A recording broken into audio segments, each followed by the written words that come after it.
Really get that better, yeah. Hey guys, another Mockumentary Monday. Hope everybody had a great weekend and a good first day of back to work. Give shout outs here, Levance. What's good, my guy? Nimmer. Coach, peace and blessings always. Yes, Jay Lay. What is good? What is crack-a-lackin'? Well, me and Pat put out some videos today. So you got our thoughts. We got new offensive linemen.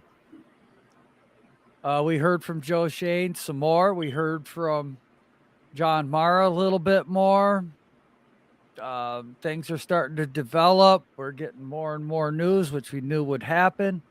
And in this wild free agency market going on right now, trades are happening that I never would have thought would have happened.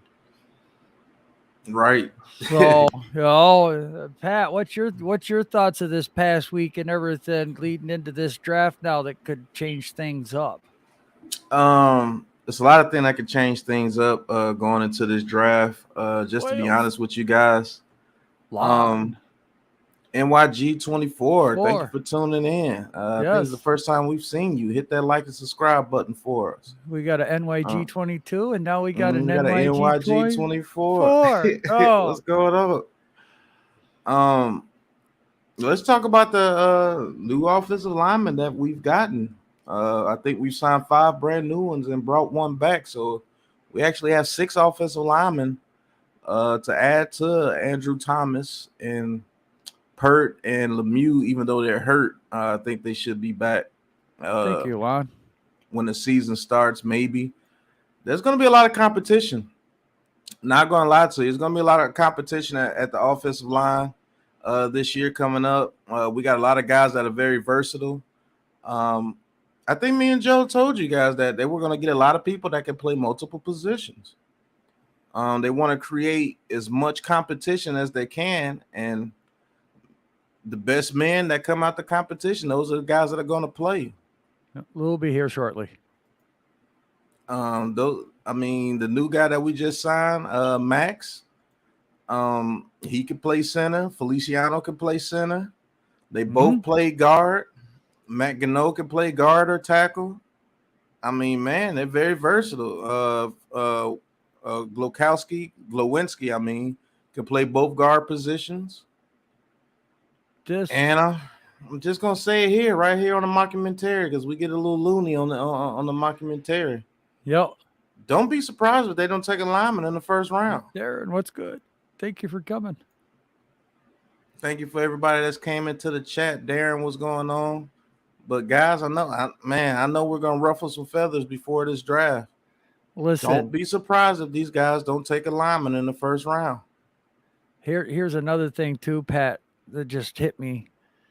We're actually going to have guys that are going to be fighting to be a backup Yep. because they know they're one injury from getting out there and showing what they can do.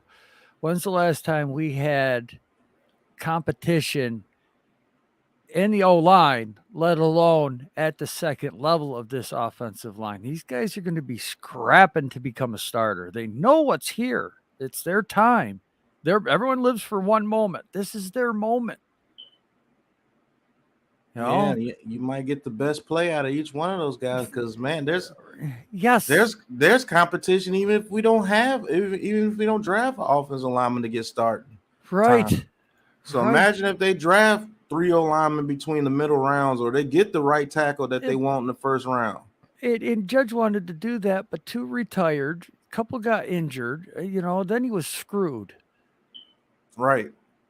But So, with this new regime, if a couple of people get injured or retired, they got people to come right back in. Say yes. Feliciano gets injured, you Yes. got Max that could come in and play center. Yes. Say if Glowinski gets injured, you got Gano that could come in and fill in that guard until he comes back. Right. And they're not spending a bunch of money, man. They're doing 1 year deals. These guys know that they're on a 1 year prove it deal. Yes. And like Joe said in this video, if they play well enough, hey, look, that 1 year deal can turn into 3 years, 16 million, maybe Right. 2 years, 8 million, maybe. You know, um, It was I needed. think this is a great thing. Yeah, 5 linemen so far. And then we brought Cunningham in. Maybe Cunningham is better than what he played last year because maybe he'll get some real tools from a real offensive line coach this year. You know, Yes. this is, I mean, this is what we asked for. This is what we asked for. We asked for offensive linemen to come in here and compete, and they're gonna compete, bro. This preseason is gonna be absolutely dynamite. Go ahead, Joe. I just wanted to say, coach is enjoying happy hour. I'm sure hope it's a Right, happy hour for you. right. Not gonna lie. But you're gonna see an offensive line throughout the preseason where everybody's fighting for a job. Because, like Lou says, he thinks they bring in undrafted free agents too. What if one of those undrafted free agents turn in to be gold? Shit, you may see one of the guys that we signed on a 1-year contract release. Because remember, Johnson is here too. They signed from the Bills, and he plays both guard positions. We're actually 2 to 3 deep on guard. Because isn't Bredesen still here? And isn't Sakura? One of them is gone. Right. Is either Sakura still here or Bredesen still here? One of them What is still about here. Price? Billy Price. There was He's the three gone. of them. Yeah, he's gone. But And I think Bredesen or Sakura, one of them it's two. still here. One of them is still here. I'll probably have to check, but I know one of them is still here under contract. Let me see.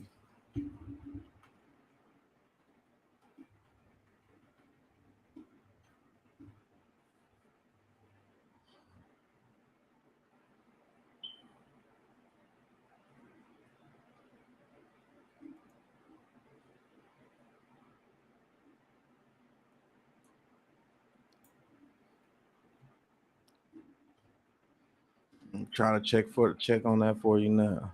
All right, Jameel Douglas is on the team. Feliciano's on the team. Max Garcia, they have. Deveray Hamilton, don't know who that is, offensive lineman.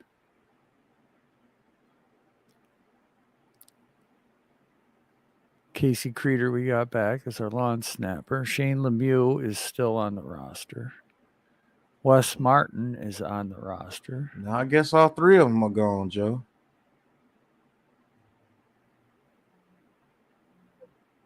Yeah. All 3 of them are gone. So they that's what you wanted. That's what they gave you. All 3 of them are gone. So, that's why we needed 5 and 6 offensive. Okay, so they pretty much wiped it clean, guys. yes. They All pretty gone. much wiped it clean. Wow. Okay. I didn't. We just went over the roster, didn't see them. So it says picks a lot of linemen. Some of them will have to hit. Yep. You got odds and numbers. That's how it works. Diello, it's good. Big Blue Rodney. Glad you guys could make it. NYG24 says, you guys think we can keep Peppers? No. I don't think Peppers comes back. I don't either. He might be a compensatory pick if we're lucky. Mm-hmm. Lucky. Unfortunately. I'm gonna be honest with you. Matt Pert almost saves $1 million if he gets cut. That might happen. You know, get rid of Shane, get rid of him, get rid of O'Shane Zimenez, get rid of those 3. Zimenez saves you almost $1 million as well. Right. And then the injury settlement with Gates. I got you. What's good, Taj? What's good, Joe, Pat? What's going on, Taj? Oh, Bredesen is still here. That's who's here. Okay, I see him now. Bredesen is still here. Yeah, okay. We still got Bredesen on the roster. I think Bredesen's pretty solid, though. I mean, we're going to find out. We're going to find out. You know, look, this is the most offensive lineman we've ever brought in, and he's still doing it more and more. All right. Look, he's not ignoring it, and he's going to get what he can get at the best the best he can get right now. So I mean, it's like you got $5 in your pocket. It's dinner time. You're going to go get the most food you can for that $5. You're going to worry about Right. filet mignon when you get $20 or $30 in your pocket. You know, it's just the way it has to be right now. Yep. So man, we got just go through the linemen. We got Shane Lemieux coming off injury. Who knows what that's gonna be? You got Ben Bredesen, you got Johnson, you got Max, you got Namar.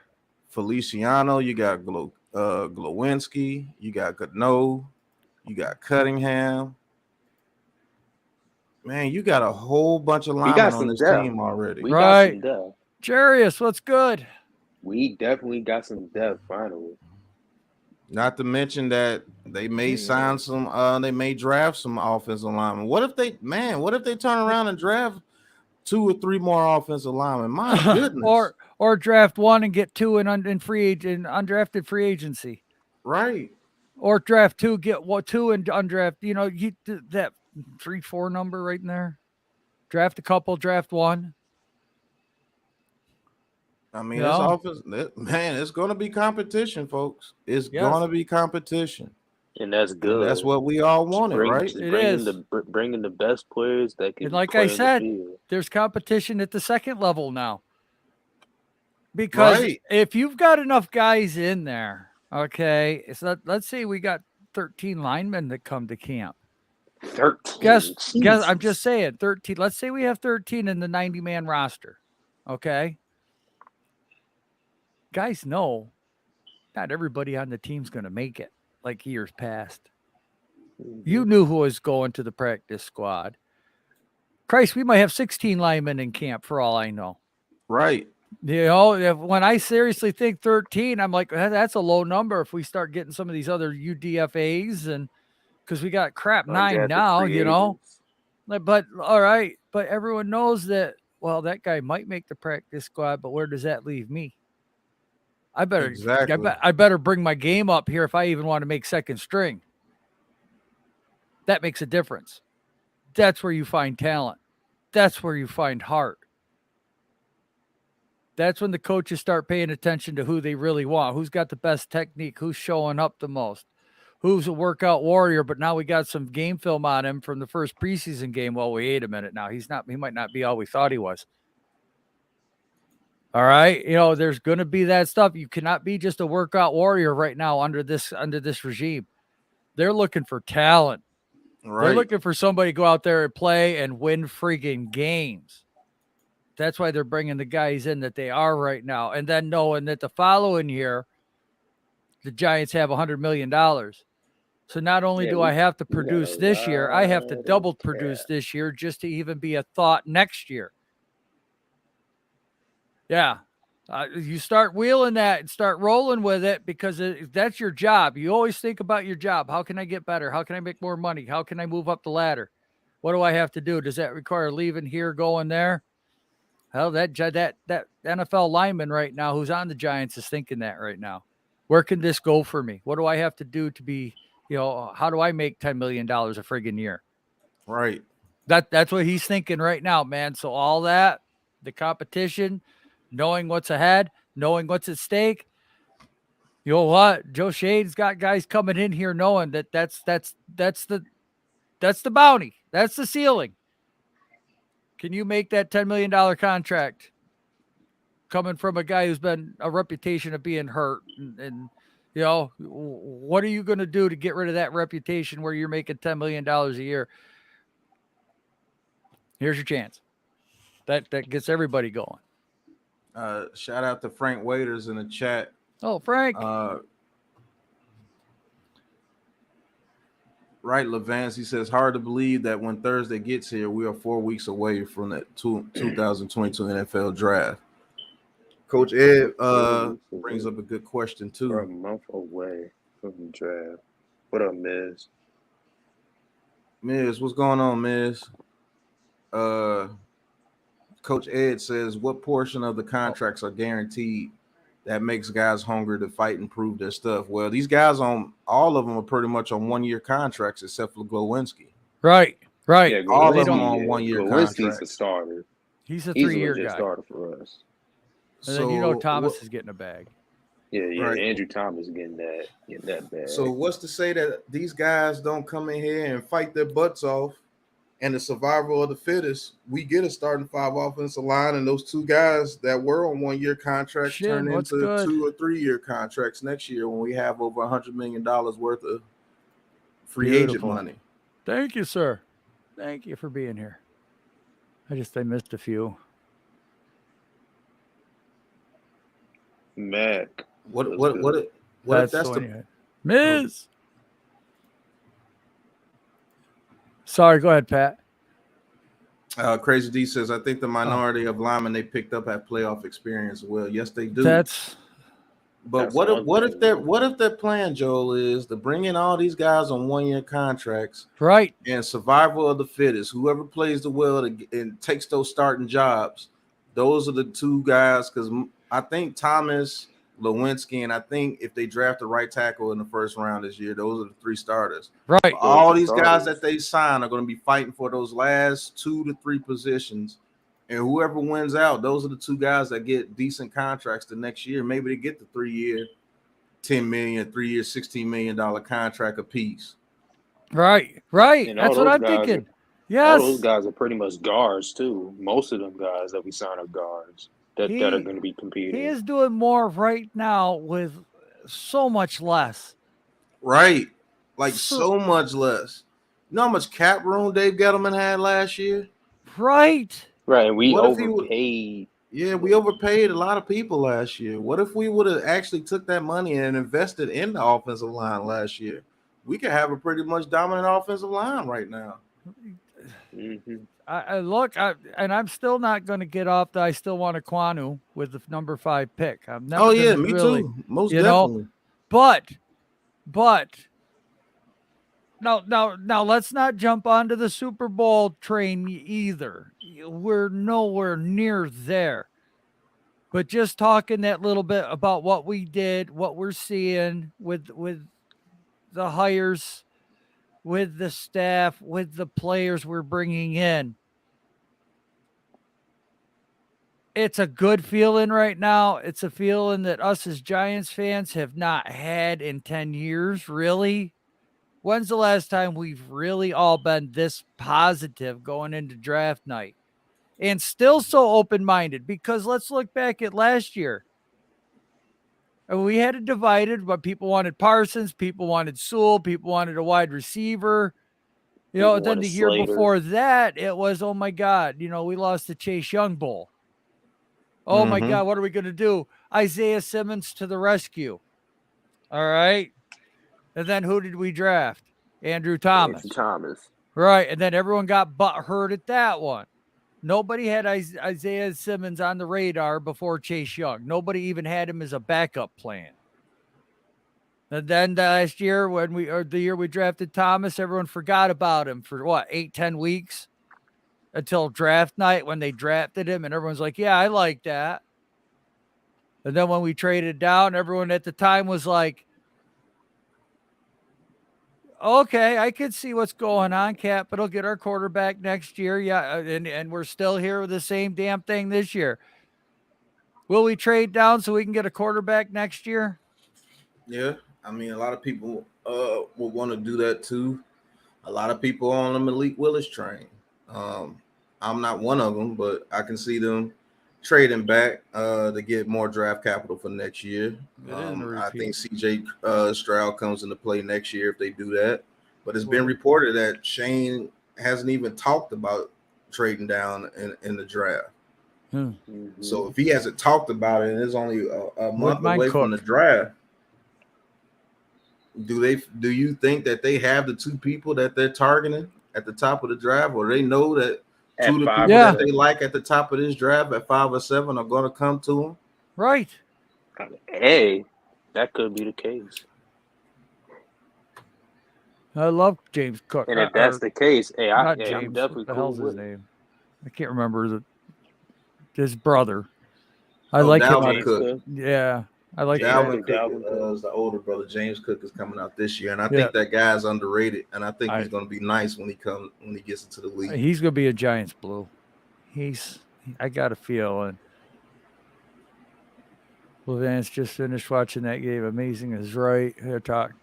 Josh Allen had the most touchdown passes while under pressure last season with 16. Something we definitely should keep in mind in regards to Shane's ability to draft linemen late. Right. I think they're going on the same path they did with Josh Allen. I'm not going to lie to you. If Daniel Jones turns out not to be the quarterback, I think they go the same path of what they did with Josh Allen. Tyrod Taylor is here for 2 years. We have him for 2 years. They're going to let Tyrod Taylor play next year, get that kid coached up, and then he comes in his second year with a year under his belt of learning, which I think is very smart. Darren Gordon says, watch some game film on Willis against Ole Miss. He didn't look good. I'm telling you. Yeah, repeat that one word, game. Game film, not highlight. I like it, Darren. Game film. Watch game film, people. I mean, I could put together a highlight reel of me looking like super spectacular in certain things, but sure as hell ain't true. Pat. He said, one pack, can we really believe that about not even thinking of trading yet? I don't. I mean, I don't truly believe it, but why would they come out and say it? That doesn't help them in any situation by coming out and say we haven't thought about trading back. That's not a smoke screen. I don't understand that. If they, I think it's true. Yeah, that can't be a smoke screen. He says keeping things tight too. Joe, I love Equano or Neil at 5. Even Cross, I feel, get the tackle at 5. Do whatever you want with the rest of the draft. I can see that, but if he's not on the board, I don't see them take. If those guys aren't on the board, it's going to be a different draft night. Right. No, Malik. Was saying that as a positive. That's what I was saying. Oh, you were. I wasn't saying that as a positive. It just shows you how much of a difference Josh Allen makes with his strength and overall ability. Well, one thing I can say about that is they had a lot of injuries along that offensive line as well, and Josh Allen is very talented, so I credit that to Dabo. Dabo changed the way that guy played, and the weapons that they got were good. They meshed that team together. Cole Beasley, Stephon Diggs, Isaiah McKenzie, what's the receiver that went off against the Chiefs? He got 4 touchdowns that game. Gabriel Davis. Yeah, Gabriel Davis is the scheme that they had. He was able to deliver the ball before he can get hit. I know people probably are not going to agree with this, but I think you see a lot of drops on DJ's part, and some of those are when he's making that throw under pressure. So, I think DJ has the capability of being like that, but he can't be like that because he's got no playmakers. No one can catch the friggin' ball. I'm sorry. He has no dependable guys around him. None of these guys just catch the goddamn ball. That's all we have. Catch the ball. Darius Slayton. All right, G Nation. So that's how I was looking at it. I think he could be a little bit. I think he wants to be more aggressive in the pocket and make those type of throws, and he has that in him, which is hard to find. You don't think that Brian Dable's telling him to play confidently? Right, exactly. That does show confidence. Good point, Taj. But when you're constantly trying to make a play and the guy won't catch it, or he's not running the route correctly, or they're all running different routes that aren't to be expected, or freelancing as they call it, I really do believe that DJ is going to show us all something this year. It's his 4th year. He knows what the hell he's doing now. He's got enough information, and if things are good, he could be the guy that turns them into great. I really believe that. I just want to say something about that too. Okay, G. in the beginning of the season, Sterling Shepard was our leading receiver, and Daniel Jones was getting it to him very well. You know why? Riggs, I get it. Riggs is terrible at staying healthy. I don't like that about him as well. But when he's healthy, do you know that he was the only receiver that really knew how to run routes and sit in the zone when he knows that he's open? The option routes. It's not even option. It's just running the route and knowing that when you get in that zone, settle down and turn around and catch. That stops a lot of pressure too. There's not one receiver besides Riggs that knew how to do that. Not one. And so when Daniel Jones is expecting his receiver to be like, okay, you right there in that zone where they can't get to you, turn around, and that receiver just keeps running and runs himself into coverage. That harms the offense as well. So I think they're going to get a bunch of guys that know how to settle down the zone, and they're going to be taught this by Kafka because he was the receivers coach over there, and he did call all the routes for the receivers to come up with the game plan for the passing game. I think he teaches these guys that. But let's get back to the chat. He said, "Go ahead, man. I mean, no, go ahead, man. You're running a roll.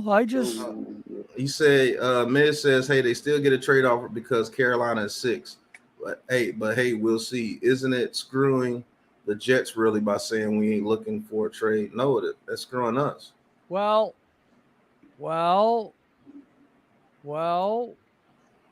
Teams know the Jets aren't getting a quarterback.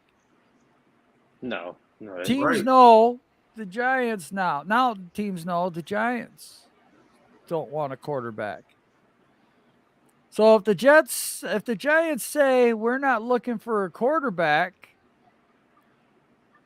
is that telling the teams below them that you don't have to trade with the Jets at 4? We'll entertain trade offers at 5? Could it maybe be you could look at it that way too if you want to look at it that way. Biz brought up a good point, man.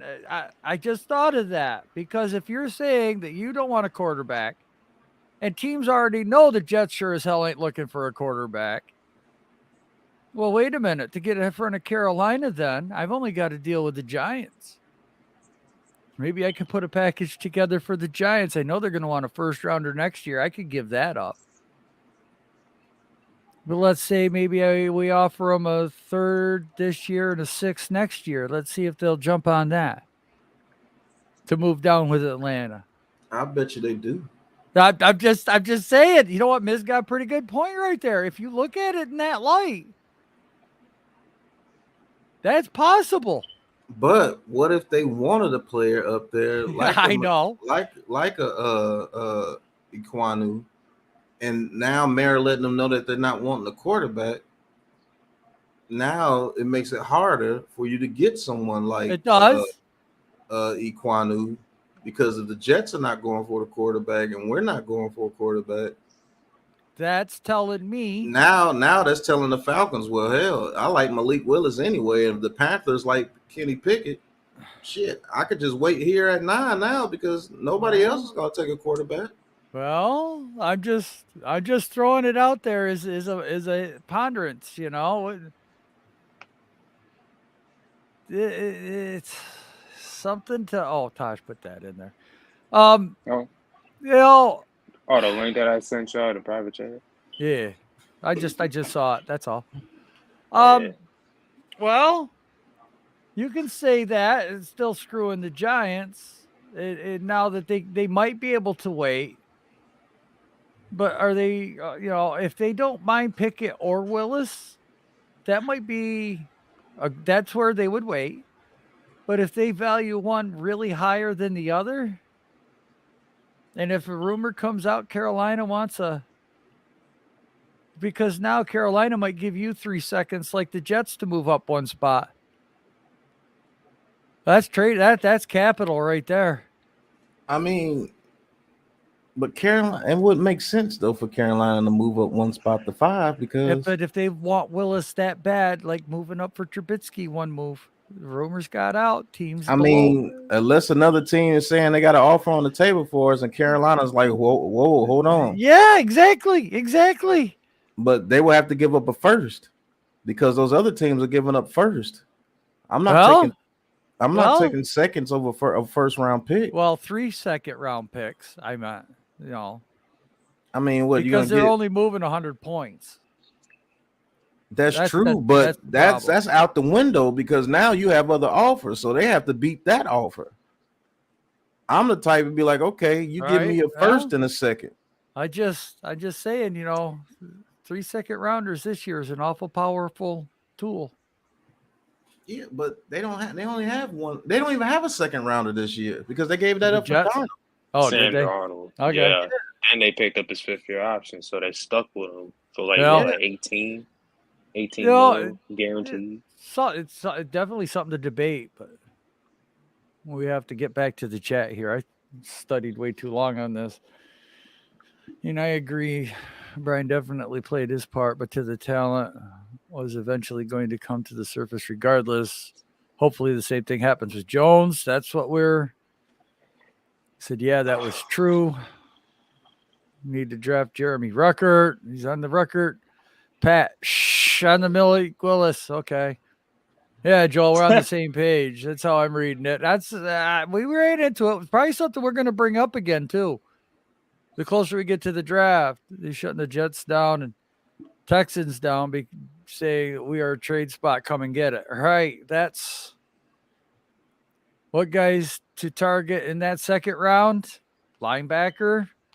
Yeah, wide receiver. If Christian Harris and somebody drops to the second round, I mean, if somebody drops to the second round that's not supposed to be there, I think Shane and Dabo take them. Right. Like Jordan Davis. Last night, yeah. Yeah, like Jordan Davis. If he's there at 36, you take his ass right there. I mean, what if somebody like Traylon Burks drops to the second round?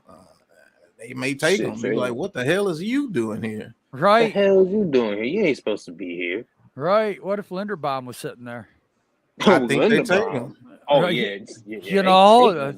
Exactly. Players fall, man. And that's why this is a mockumentary, because who would have expected McKinney to fall? Who expected Ojulari to fall? Ojulari was supposed to be a first-round pick in the top 15. They projected us to get Azeez Ojulari at number 11 last year. Frank says, follow if you are prayerful. Please say one for my mom. No problem. For real. Definitely will say pray for your mom, man. Hope she's okay. I'm sorry. You know how it is, Pat. If you feel like that's your guy, you coming to get him. What if Carolina switches up and wants Willis? Well, that can actually be good for us because if the Falcons wanted Willis, they'd be like, you know what? Prayers up, Frank. Yes, definitely. No problem. And they'd be like, you know what? The scenario I just gave to you. You'd be like, you know what? We're gonna give you a first rounder, one of those, the third rounder that we got,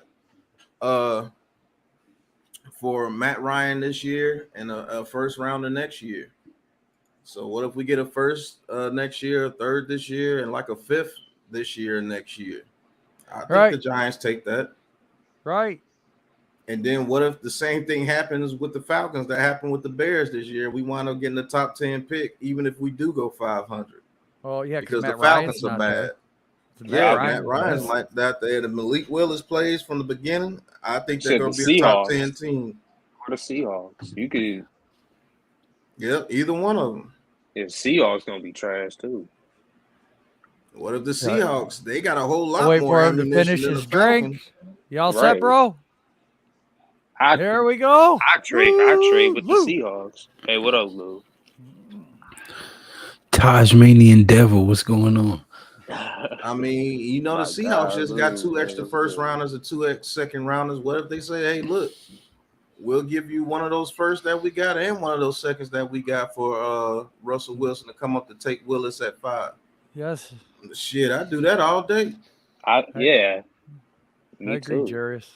And then you only go down to number 9, you're still going to get one of the top 10 players in the draft. Because we all know the Seahawks is garbage next year. But that's the thing about this mockumentary, man. I mean, we're talking wild ideas. Max Garcia shit was whack. Hey, you know that Max Garcia move was whack, super whack. Why you say that? Why you say that? He ain't no fucking better than Will Hernandez. It's the same fucking guy. No, he's way better than Will Hernandez. He knows how to pick up a stunt, and he knows how to pick up a stunt immediately. Right. Mm-hmm. Just that in itself makes him. Saying, man, you gotta watch that. They're gonna kill me for this right now. Go ahead, y'all get y'all rocks off. Okay, you ready? In 4 months, when that motherfucker's missing assignments left and right, and people coming in Daniel Jones' face, what did you see? I'm gonna make a video talking about it. You gotta watch like, what did you watch in this film that makes you think that he missed assignments over there in Arizona? Kyler Murray was running for dear life over there. Watch the film again. Watch the film again. It wasn't because of him. I know you watch film. That's why I'm saying watch the film again, because I know you're not just talking. It wasn't watch because the of film him. again. It wasn't just because of Kyler. It wasn't because of him. And you know Kyler Murray runs around and gets himself sacked too. Michael R says, right. Good Kyler evening, Murray takes sacks G too. Nation super friends. I know. Da, da, da, da. Yeah, and it's not like he's brought here to be the absolute starter of the team. They're doing that. He's there to compete. God damn, I called him Waffle House. He called him Trash Master Hernandez. Shit, Doja. Did Knicks beat the Bulls? Yeah, they beat us. Oh wow. Oh, in your face, Pat. Oh, in your face. DeMar DeRozan wasn't playing. You know, listen. Was Zach LaVine playing? Shit. Did LaVine play? Oh, I just can't wait till we get Lonzo Ball back. That Max was a Pro Bowler all the time. I ain't even watched. Say something. We got him for $1. I'm telling you, I don't know what you saw in film where you say he was missing something. We only got him for 1 year though. That's the only thing I am glad about. That we only got him for 1 year. We didn't sign him to a big fucking contract. But I mean, he gotta act like I'm from Missouri. He gotta show me.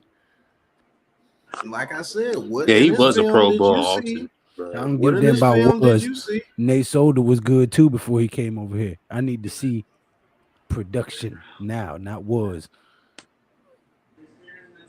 Oh, but I will reserve judgment until Pat watches film again and we revisit this discussion off stream. Me and Pat. I watched the film on him. I'm trying to see where did you see where he was missing assignments left and right? Did you not see him be able to pick up all the stunts? Because then I can't ask him. Then I can't ask him to behave on my stream. At 5, one of the 3 big tackles. It must. Exactly. He did play that. He had 27 points. Listen, all I seen was that guy. All I seen was that guy able to recognize stunts. He played well at center. He was knocking people on their ass at center when the right guard, who was absolute trash when he had to move to center, he was helping them out a whole bunch. I don't want the same shit. I don't want Rick to feel that I'm avoiding him, so I'm going to answer this question. Lou, do you slap harder than Will Smith? I'll tell you what. My 6-month-old granddaughter slaps harder than Will Smith. Okay? That shit he comes strutting up there. I thought for sure we were going to see Celebrity Deathmatch. That shit was staged. Dude, I thought we were going to see Celebrity Deathmatch live, real go at it. And instead, I got Chris pound Rock ain't puppies. about that life. All right, Chris Rock ain't about that life.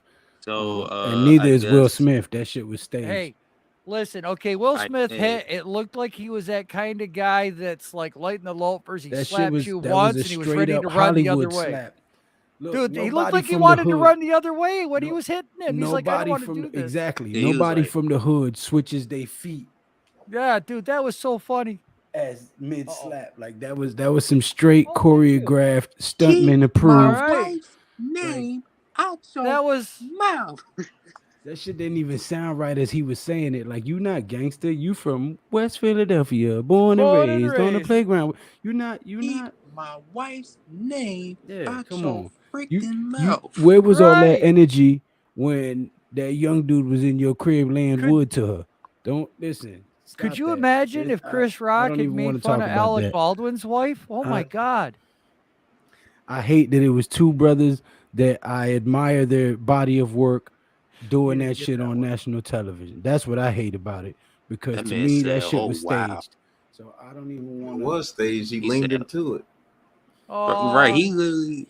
I didn't mean to upset you. I'm sorry. I was just trying to get some humor out of it. You know, like I said, I hopefully, thank God he didn't make fun of Alec Baldwin's wife. I guess everybody do hate Chris. Alec Baldwin's the guy that shot the I fuck with Chris Rock. I don't like talking about that stuff because it's all staged. It's just getting people hyped for no reason. Right. It's misdirection. It's to keep people's eyes off of serious shit. Right. How many people watched the Oscars? That shit was for ratings. They didn't even make before the slap. How many people watched it? Oh, I was trying to get some humor out of that. That backfired on me hard, like really hard. Oh my God! Now I know everybody how on the stage. That just sucked. Thanks a lot, Lou. I just hate when people that shit, man, that shit's stupid, bro. Everybody gets excited over dumbass. I don't like pointless conversations that lead nowhere, that benefit nobody on the panel or nobody in the chat. We talking about sports on the mockumentary. We can talk about other life topics. I know this is your channel, but to avoid stupid comments being made and unnecessary arguments and unproductive conversation. 2-year-olds go to school. It's just certain shit that, it's like watching the Kardashians. What benefit do you get out of that? I tell these young girls all the time, what fucking benefit? These women have been married and divorced more times than they got more ex-husbands than a 53-man roster between the three of them. So, what kind of fucking role model can they be to these young ladies that need to be taught how to be ladies, not slurs? So, I put no stock and no value, no reality TV, really no television most of the time, because that's what it is, tell lie vision. They telling lies to your eyes. That's why when they interrupt with some fake news, we now return to your regularly scheduled programming, because they are programming your ass with lies upon lies upon lies. And I used to think my grandparents was crazy when they used to call it the devil box, and they said the TV was of the devil. And I used to be like, Grandma, you just mean and old. But Grandma knew what the fuck she was talking about. So. Oh. Yeah. Sorry. But I forgot who made the comment. I think DNYG made the comment. Why do we get so excited over these linemen? Nobody's saying that this dude's gonna come in and be the top lineman on the team or something. This is for depth, bro. This is depth. You act like they're signing these guys to be the Pro Bowl lineman of the team. No, they're getting depth. So when somebody goes down, we're not relying on people like a Billy Price. You see what I'm saying? If you get depth and these guys are competing every day, knowing that, hey, look, this guy's getting injured, this is going to be my chance to play and come in and do well to get me a second contract. They only signed for 1-year deals. They're only signed for 1-year deals. They on their prove-it deals. Right. All these guys are on prove-it deals. Well, like so if two of these guys pan out. Like I'm Missouri. They got to show me. They got to prove it.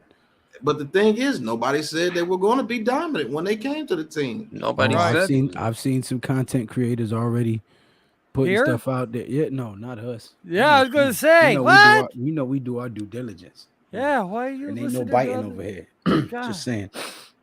But I'm just excited for the depth. That's what I'm excited about. Yeah, the depth. Okay, he said the depth. Yes, those are depth players. No, at first he said death. I'm like, who died? What?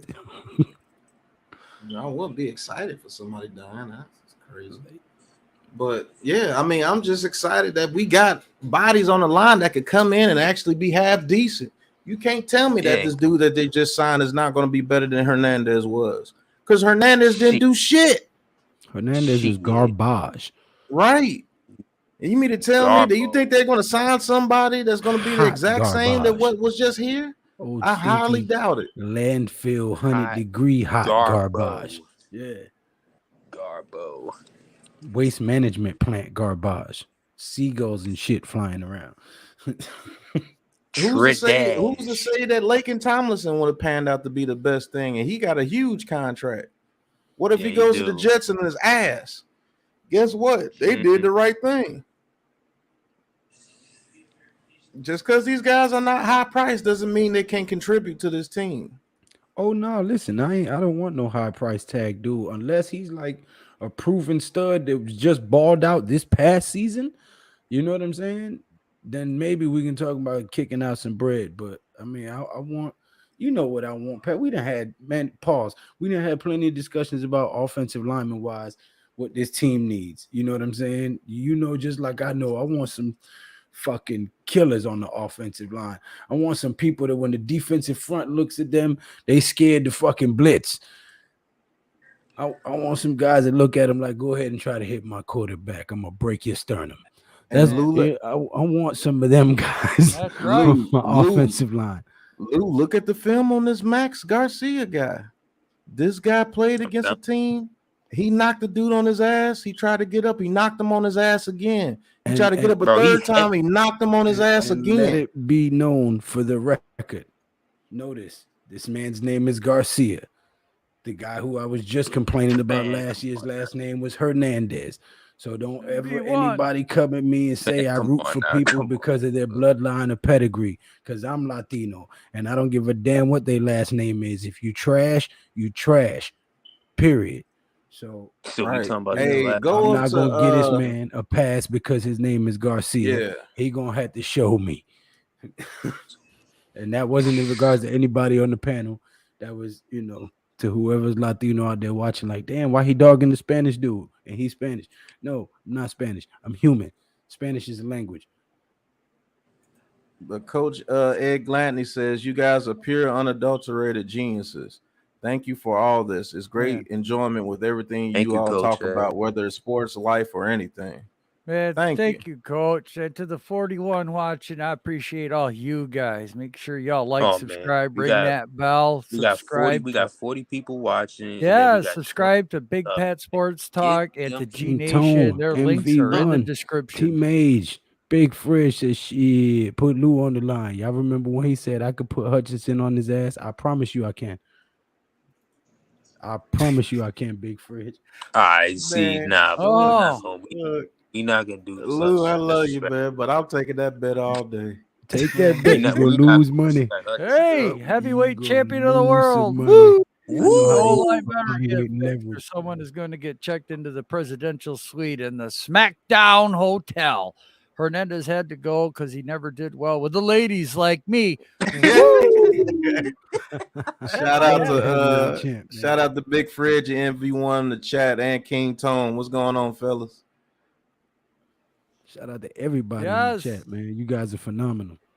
Thank you for rocking with us for all 7.5 hours, 8 hours yesterday.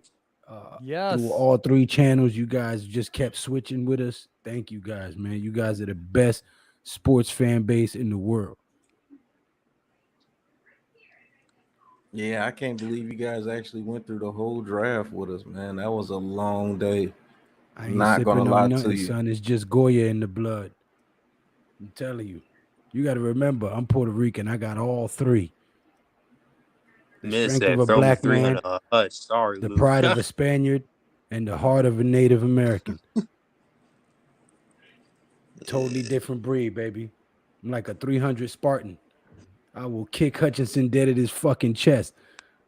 We're talking about football, sir. That's all right. I'm gonna get the penalty, but I'm still gonna put him on his ass. I didn't say I was gonna play by the rules. No, you gotta go by the rules. This is football, bro. When he put that swim move on, he drive my shoulder right into their fucking knee. Right. Your ass is done. Your ass is man, done. He gonna hit you with an Olay like you a damn bull. It go right past my shoulder right into his damn knee. But see, Lou's coming across me because I'm Chief Kick a Bitch. I'm from the Slapaho tribe. Come here. Chief what? Kick a bitch? What'd you say? I said, I'm Chief Kick-a-Bitch from the Slapaho tribe. Shout out to J-Dub in the chat, man. Thank you for tuning in, bro. I told y'all my name, Chief Take a Toke. Yeah, I'm Chief Kick-a-Bitch, okay? Yeah, well, you need to take a toke so you can stop kicking bitches. Right. Hey, you know what? If they deserve it, foot goes in tushy. You said just like, oh, okay. Pause. Oh, sorry. He says just like you can never have too many corners, you can never have too many linemen. Our biggest issue last year was depth. Our receivers and O-line were destroyed by injuries last year. That is true. And that's what they're doing. Being here. That's what they're doing. I'm not saying these guys are going to come in and be an all-pro line. I'm not saying I don't know. I don't know who's coming in saying that. Right. But I mean, you're delusional if you're saying that. But I just like that we're going to have offensive linemen competing this year. For sure. Spartan kick. Not like that they world beaters. J-Dub in the building. T-May says I'm a mutt, no pedigree, but lovable. Right. Hey, listen. There's no such thing as a pure breed any damn thing. The whole world consists of mutts. Pretty much. You said, thank you, crew, including guests, for fulfilling the dead time until the draft with great content. Yep. Oh, we're trying. This guy's Chief Kick-a-Bitch. Slap a whole tribe. Yes, sir. Yes, sir. Y'all said yesterday was long. I was doing a league bylaws meeting. Joined y'all. Was great relief after the BS I went through. Hey, I'm glad we could make your day. Right. I love that. And I'm Chief Take a Toke from the One and Lay Your Lady tribe.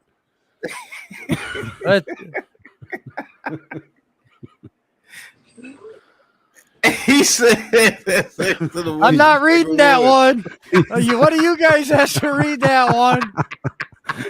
Joe, that's right next to the wish a nigga would. Thank you.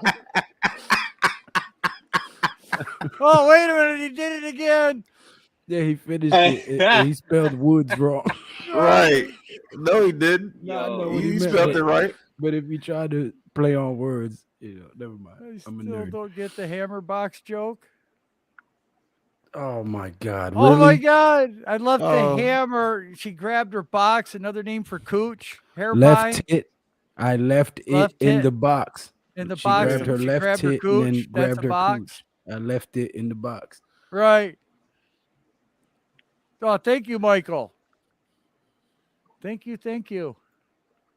Facts, Lou. Y'all see the article about is trending Bradbury? Yeah, that they want to keep him. They said he's not against it, but doesn't want. Well, maybe he's trying to drive the price up. Mm-hmm. That's what it seems like. I think he's trying to get a second-round pick. That's what I think he's trying to do. Tribes. Right? That'd be a home run. We do that. He's trying to get the value up. Sets up the draft to load up a very solid O-line. That's compared to what we've had here, right? My bad. I'm trying. No, dude, that was like perfectly timed. That was comedy in its rarest forms. I'm not gonna lie. Yeah, y'all from the Choka Chicken Clan. Oh man, that's right next to the good fishing hole, right? Where all the masturbators hang out. Oh man, shit. Well, hey, gulag. Wait a minute. My channel, no gulag, damn it. I'm already stuck in here with all the jock straps, damn it. All right. Good fisherman is called a masturbator. All right. You got to bait your hook just right. A good fisherman is called an apostle. Apostle? Right.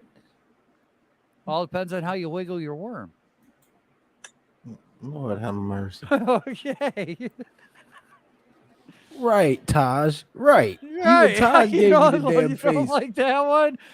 Oh, see? Mission, what's good? Mark Primetime said, what's up, guys? Oh, go ahead. Mission Man, what's going on? I just seen that. I did Primetime. Mara loves Barkley. That's the only thing Mara's ever said that was half smart. He's still stupid. That was the only thing he ever said that was half smart. Yeah, he said he's not going anywhere. Yeah, he ain't shopping that boy, man. Saquon Barkley here to stay, man. People have reached out for him, and Mara was like, homie, don't play that. Y'all. Y'all, man. Hope this. You're having a great night, Mission. Ooh, I might have to go get more coffee. This is Mission Man to Ground Control. Right. Mara needs to shut the up leakiest front office in the league. Yeah, we are. Joe Shane said he doesn't want to trade Barkley. Oh, thank you, Frank. Thank you. Right. Like and subscribe. Ring that bell. Get notified when we go live or when we're dropping videos. Just dropped the video earlier today. Go check that one out. Boy, how the hell you get the beans over to Frank? Right. Criticize. I can't see. You can't see.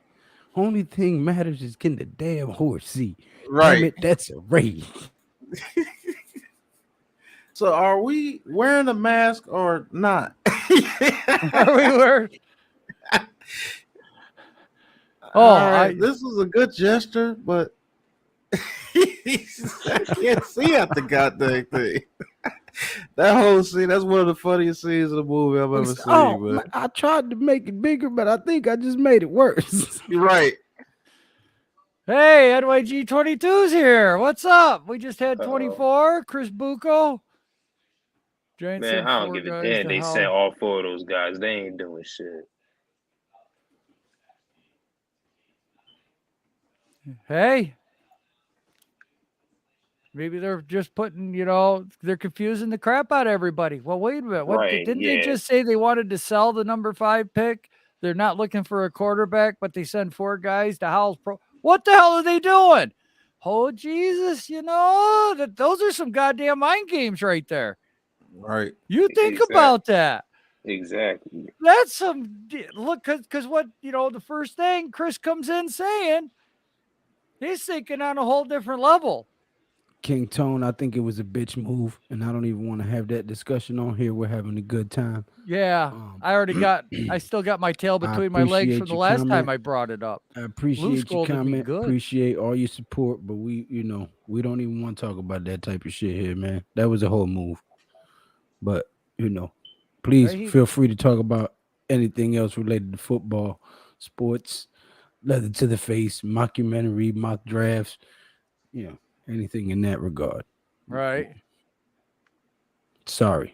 Yeah, you might be. No, it's okay. I still got my tail between my legs from the scolding you gave me. I'm not. No, somebody else deserves it too. Locker room backgrounds are awesome, yo. Thank you. Thank you. About the draft, which one do you watch? ESPN or NFL Network? I think we all just watch one, turn the volume down, and then talk here. Hopefully you're watching the Big Blue Crew Network for the NFL, for your NFL draft needs. Come draft day MV1. Turn that volume down. I watched the Big Blue Crew draft. Ours makes more sense. And one day it'll make dollars too. True. That was funny. I don't care who you are. I think it was true. Okay, Lou. Thank you, Lou. Nobody buying the Giants' interest in Sam Howell. Hey! And nobody's buying it in Willis neither. Look how he tends to force throws. Well, wait, do they not? No, Daniel Jones is the day one starter. Of course. Got a quick little announcement. Thank you to Crazy D for coming a new member and talking his talk with Big Pat Sports Talk. Thank you, Crazy Beautiful. D. Ole. Oh, yes, Coach. Ole. Yes. Oh, we will definitely be calling those games. Yeah, the New Jersey Generals is probably going to be the main team. We have an athlete that's actually playing with the New Jersey Generals. He was the first receiver drafted. Kervontae Turpin. He's going to be the number 1 receiver for the New Jersey Generals. I can't wait to call his games and get. He's going to give us some interviews. So you guys are actually, So you guys are going to be able to talk and conversate with an actual pro athlete during the USFL season. Man, the Big Blue Crew got a lot of things coming for you guys, man. I'm definitely going to enjoy calling him, man, because he's been through so much, bro. He's been playing overseas. He's played in the Fan Control Football League. He played in the Spring League. And now he's one more step closer to getting into that NFL. And the Jersey Generals has a little ties with the New York Giants. And if you went to the Giants right now, he would be our best. Yeah, if you went to the Giants right now, he would be our best kick returner, punt returner for sure. The kid runs a 4.35. And he has been on Big Pat's Sports Talk channel before, too. Yep. Can't wait to interview him in the Big Blue Lounge. Right. True Big Blue podcast. Right. Might have him on a Giants moment one day. You never know. Right. Yeah. Hopefully he gets that shot, man. We're working on getting other guests. We're working on, behind the scenes. We talk every night after these meetings, or sometimes till 3:00 in the morning. Oh, I do have another announcement about the USFL too. We have another athlete, Cecil Cherry, linebacker. Nice. He's going to be in the supplemental draft, and he's going to be on one of the teams. We don't know which one yet. When they do the supplemental draft, I think it's next month. We got a couple more athletes working out this weekend. I won't be able to go because I got to call the Shreveport Mavericks game, but we got a running back and a tight end that's actually going to be in a supplemental draft as well. So you guys might have a full cast of athletes to be able to talk throughout the USFL pretty soon. I can hear some cornball announcer if he ever takes a bad hit saying, well, he just got his cherry popped. Yep. I could definitely hear somebody saying that. That's dumb. But yeah, we definitely are going to be excited about the USFL. We have a lot of athletes in the indoor football league as well. Yes. We have 6 of those guys on one team, so hopefully I can get those guys to come in and talk to you guys as well. I'm telling you, this network is going to be started, man. You guys are enjoying it now. Wait till we get rolling with everything that we're trying to do. You're going to be coming here for all your sports needs, man. I promise you. Right. But let me take a quick smoke break. I'll be right back, guys. 43 people watching and only 28 likes. Hit that thumbs up button. Doing them dirty. Guys. Right. Doing them dirty. No, don't do me dirty. Like, subscribe, ring that bell, get notified when we go live. We got a lot of things in the works. We're definitely, man. We got a lot of things in the works, man. And listen. All right, a lot of these ideas that we're talking about and bringing you are your guys' ideas and your guys' creations. With you guys being in the chat, putting all your comments in all the time, whether you're new here. I love all the new people that have been chatting and commenting lately. I mean, without you guys, we have no channel. We have nothing to grow content off of. So this is all for you guys, and this is your guys' channel. So if you've got ideas, man, make sure you let us know. We'd love to do it. He says, what comes to mind when you hear the word inflammation? Gout. Oh, arthritis. Somebody got popped in their shit. Right. That's what comes to mind with inflammation. Somebody swole up maybe. I do have some bad jokes. Somebody swole the fuck up somewhere for saying or looking at the wrong thing. Oh my goodness, Rick. You can run a 4.3540 in 4.35 seconds. Isn't that what a 4.3540 is? Or you just need to move that decimal point to 43.5. Okay. Come on, Seabrook, stop that. Ain't no need to pull up on nobody, man. Who? Nah, Seabrook crazy, man. Oh, I'm guessing Joel has had the most cavities on this panel. Yeah, goddamn diabetes does that to a guy. It comes to my inflammation. I think he's looking for a Preparation H joke. He's not going to get. Guys, invite Jeremy Ruckert. I'd love to. That's dope, man. I'm glad you like it.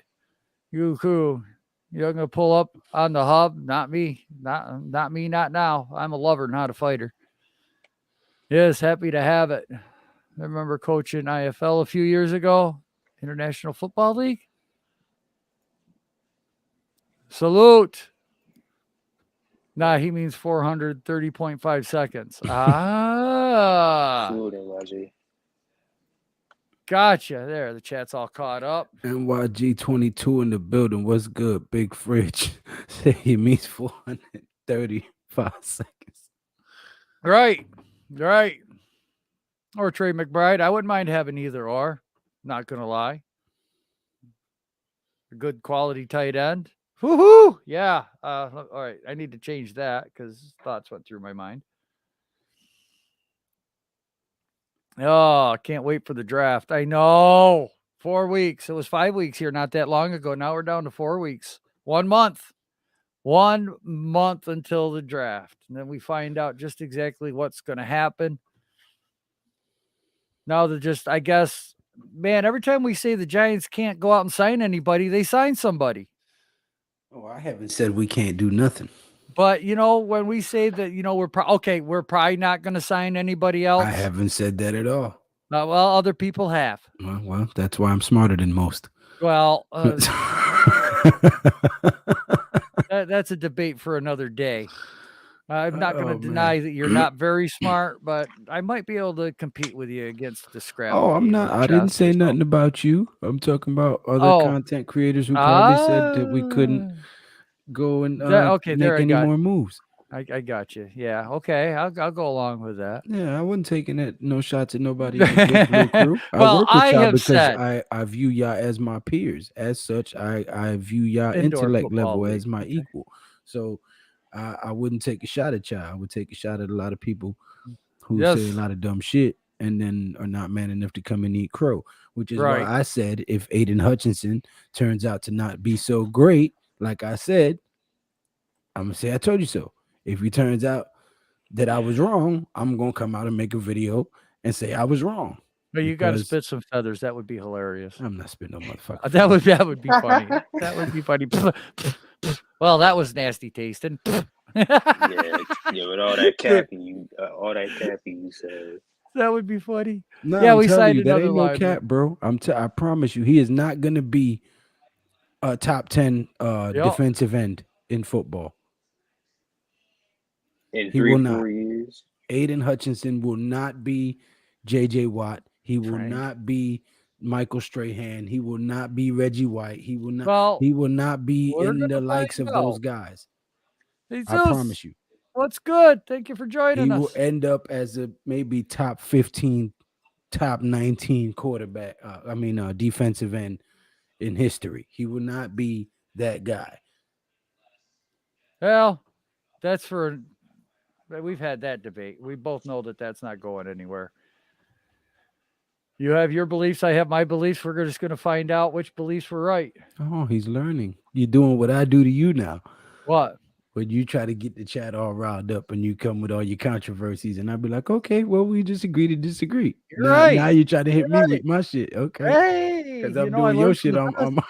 I learned from the best, damn it. You're not the only one that has visions and see shit and move forward. I look 18 seconds down the road where most people only look 3 seconds past the road, past their hood.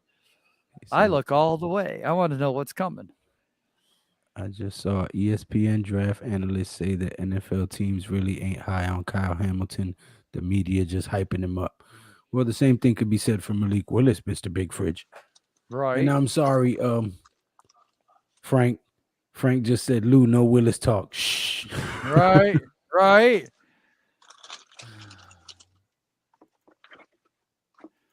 Joel, you a fortune teller? No, but I can make your palm red. So I can make you famous. No, I read palms. Palms red. Pause. $10. What pause? You and the palms. I don't trust it. I'll make your palm red. $10. Hey, what do you say in the chat there?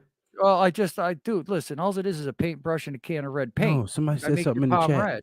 Yeah, but you're waiting for something sexual and it wasn't. No, I'm not. Mission Man says you got me wanting to see how he does in the league now, Lou. Talking about Aiden Hutchinson. Yeah. Yeah, I'm telling you. I think Lou has a decent point. Hutchinson doesn't have that high of a ceiling. Look at that. I said we're gonna see.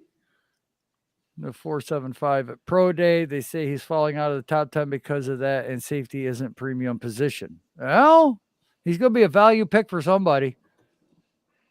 I mean, doesn't have that high of a ceiling. Kayvon Thibodeau does.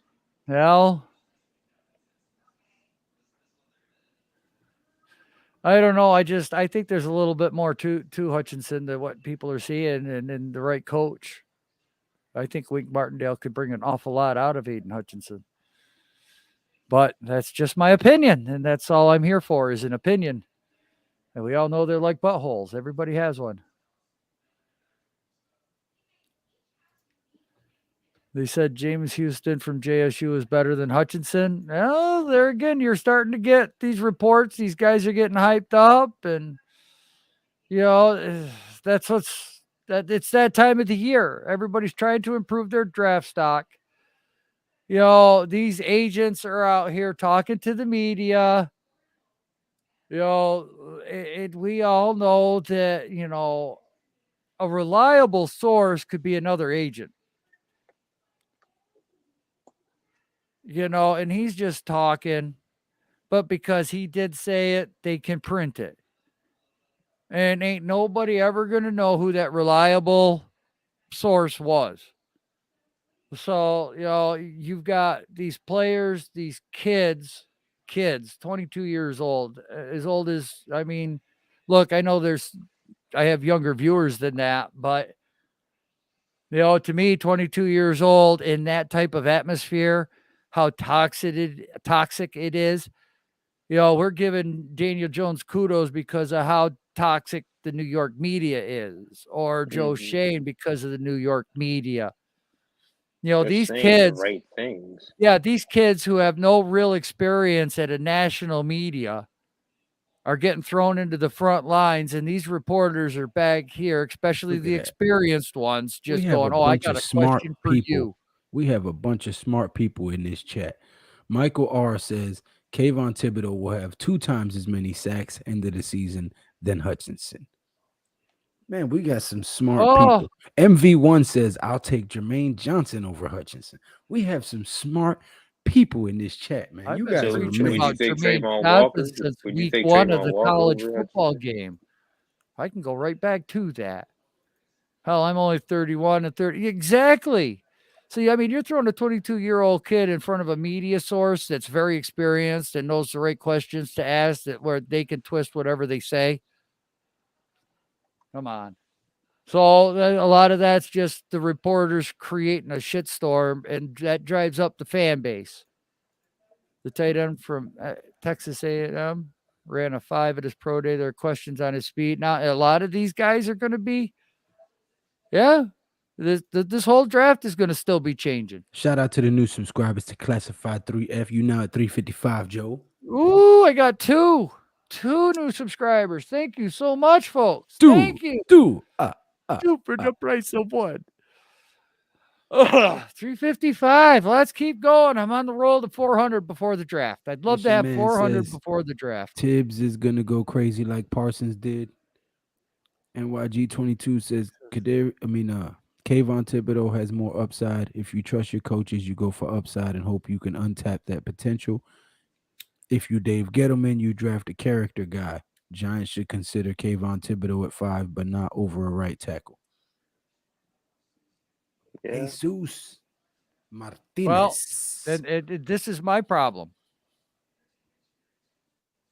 I got the same problem. Yeah. No, come on, guys. You do not go to the combine in Indianapolis. Well, I don't care where it's held. You don't go to a combine. You tell all these professionals that own these teams and these guys that are getting paid $10 million a year to coach the friggin' team.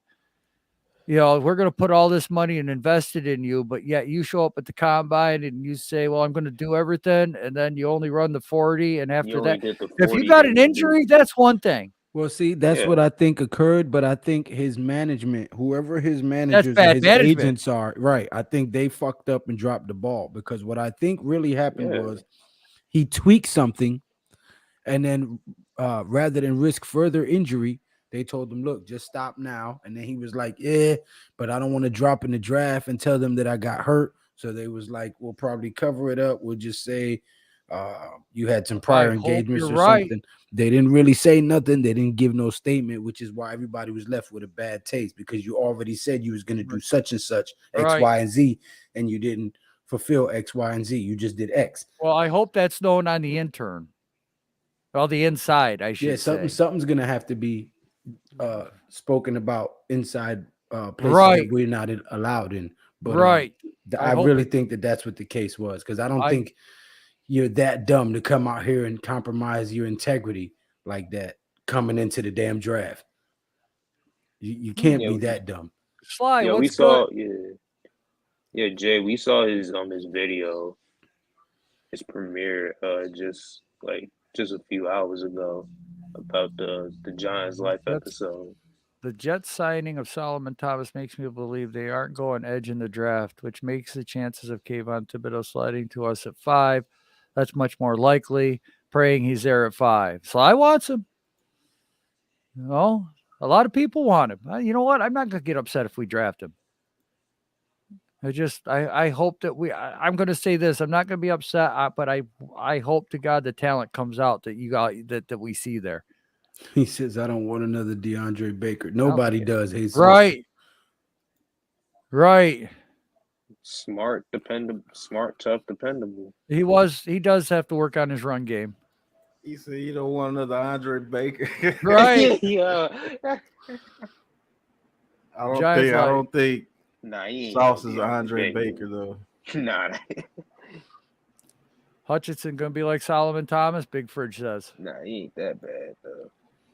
Be caught up in the politics. Dude's fine. He'll kill it in the NFL. Media mind tricks. It works both ways. He said a Jedi mind trick. All right. Young Jedi. Yeah, and if teams miss out on Tibbs, it's their loss, basically. Right. When is Oregon's pro day? Good question. I do not know. Kayvon Thibodeau could be good player, and we should draft him, Nimar says. Well, I did. Go ahead, Joe. I'm sorry. No, go ahead. I was just going to fill time. No, I'm just saying I did go over this in my Giants Life episode reaction. You said what, Lou? I said fill time. But I did go over this in my Giants Life New Era episode 2 reaction. I might have to make a video on this. The three words that Dabo wants his guys to be are smart, tough, and dependable. So when Thibodeau went to the combine and he literally told every team. Oh, we just had this whole discussion. Oh, well, my bad. Go ahead. No, go ahead. I want to hear what you say because you wasn't here for we need your view. Oh, well, he told every team. He told every team, this is for a fact. He told every team that he was going to work out. He was going to do all the drills. He was going to run his 40. He was going to bench press. He was going to do everything. He ran his 40. I think he bench pressed. And then when it came to the drills, he did none of them. He put on his sweats, put on his sweatshirt and said, it's been a long day and I'm not going to work out. So if the three things that they want in a player is that he's smart, tough, and dependable. He is tough, but you just said one thing and did another. So are you dependable? That's where Pat's going. Right. Yeah. And was that a smart move, knowing that the teams are already questioning your heart on the field when it comes to playing against the run and being in tune with the whole game? Fair or not, those are the questions. So was that a smart move to tell everybody that you're going to do all the drills and work out and then not do it? I don't think that was very smart. And also that decision you made makes you look like you're not dependable. It makes you drop your stock in the draft drop immensely. I guarantee you, because of that, teams are going to pass on him and you might be able to get him in the late first round. Unless there's a situation where he tweaked something running or bench pressing and didn't want to say nothing so that he wouldn't drop in the draft because of injury, but this might hurt him more than admitting that he might have got hurt. So when they say they want smart, tough, and dependable, he has the tough. One of the toughest kids in this draft, no question. But does that take them off? Does that take him off the Giants board? Because one, that was not a smart decision, and two, because of that decision, it makes you look like you're not dependable. Not very dependable, eh? So out of the 100% that they want from a player, he's only bringing 33%. And so if that 33% isn't enough to convince you to be like, hey, this is the guy that we want to take the top 5 pick. This is a top 5 pick. Actually a great fucking idea, Jay Lay. Isn't it? That's why I left it up. That is, man, do you know how much I will have to edit that? I can edit. Hey, yo, Lou would be I can edit too now. These type of videos. But what if that takes him off the Giants draft board? And I said that in the video. Don't be surprised if he's there at 5 and they don't take him. And they don't take him. Then these fans gonna be mad as shit. Right. The most disappointing thing about this year's draft is that I'll be on a couple's camping trip, torture for missing the draft, and more torture from who's going with us. Well, if you have a cell phone, you can always tune in to the Big Blue Crew. We'll give you your draft needs for that day. Well, gotcha. Well, that damn Verizon or T-Mobile can say whatever, but they don't have coverage in every freaking area. I've been on a few camping trips where there was no phone service. Yeah, that is true. Man, Godspeed. Hey, that's why I don't take my ass camping. Okay? If I want to feel like I'm homeless, I'll piss away my life savings. Yeah. I need to go camping for? I've been camping once. It's actually kind of fun, to be honest with you. Fuck that shit. Well, I've been I homeless understand. before. There was nothing fun about it. I've done all my camping when I had nowhere to live. There would be no more camping for me. I know he makes me feel bad when he says that because I used to enjoy camping. And now it's like I think of poor Lou, and it's like, some bitch, how can I do this again when I know somebody? A well-to-do or well-off person's concept. No, listen, I ain't well-to-do or well-off. Okay, when you're rich, you know you can think, oh, I'm gonna go camping and live without some of the luxuries that I. Bullshit! Have you ever seen some of these fifth-wheel trailers? Right. I'm just saying, like seriously, that's a concept that rich people came up with when they were bored. No, and they had nothing else to do that they can actually pay for. My that was father fun. used to so they race said, "What boats. can we do for fun?" My father used to race. We go back to our grassroots when we didn't have shit. Let's go camping, right? Because broke people don't go camping. Yes, they we already do. have a bunch of wants and needs because they don't have shit because they broke. So why they want to go live outside and subject themselves to having less shit? Well, because when my father used to race boats, that's how we went to the boat races, was camping. We camped at the damn place, and he'd race a boat for the weekend, and we'd come home instead of paying for a hotel. That's how I grew up doing it. And when we went camping, we went shooting birds and stuff. Yeah, that too. I do that out back. That's why they call him Robin Redbreast. 12 gauge.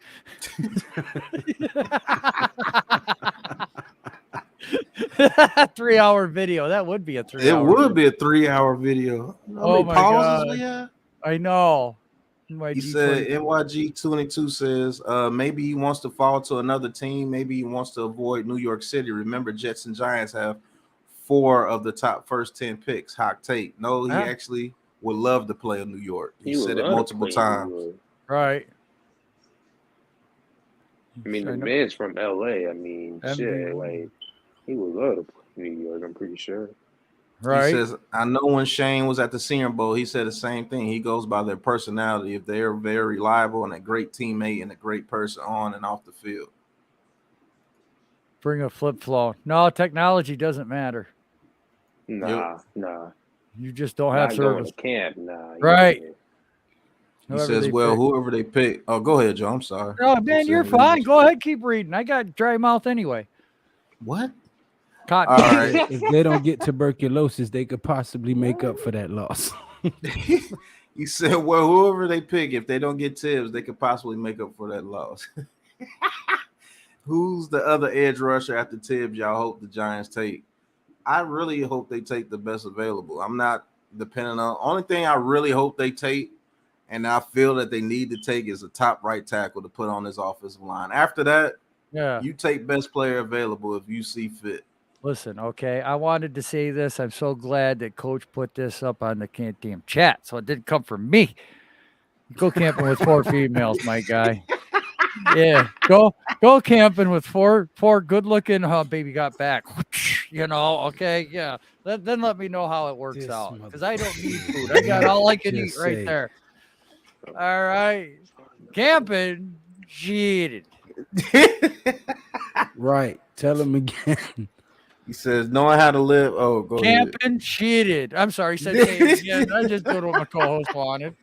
He says, knowing how to live off the land is a life skill. It's not bad if you know what you're doing. Yeah. Oh, no. I'm not complaining about knowing how to live off the land, but I'm not going to do it until it's necessary. Right. Shit. So, yeah, it is awesome, Levance. Trust me. If Tibbs, the hell with the mountains. I want the bush. If Tibbs wins the Rookie of the Year, I'm going to start drinking. No, I mean, people miss out on the Rookie of the Year every year.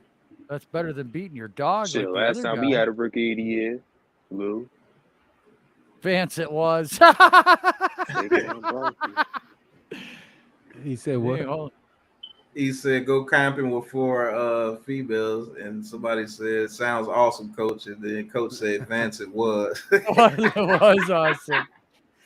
Damn good time, Coach. Damn good time. Jay says, but being homeless, which is terrible, is way different than camping. Yeah, see, I got good jokes. Okay, look at that. They're typing it, not only guffawing out loud. He said, well, if what you're saying about him refusing to work at the combine, it's not crazy to think he'd rather play for someone else. Can't take everything these guys say is true. But if he would have worked out and he would have been amazing, don't you think that he could have been the number 1 pick? Team age. We pick at 4 or 5. We don't have the number 1 pick in YG22. and he's widely considered the best edge. It was considered the number 1 pick for most of the college football season. So when you think that you want to work out and set yourself apart from everybody to be the number 1 pick, I'm just saying, bro. He said camping with Lou would be a nightmare weekend. He said, Coach, brother Ed doing well with the ladies, yo.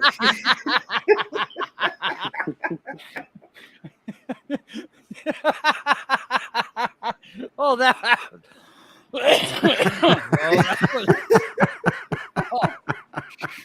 Woo!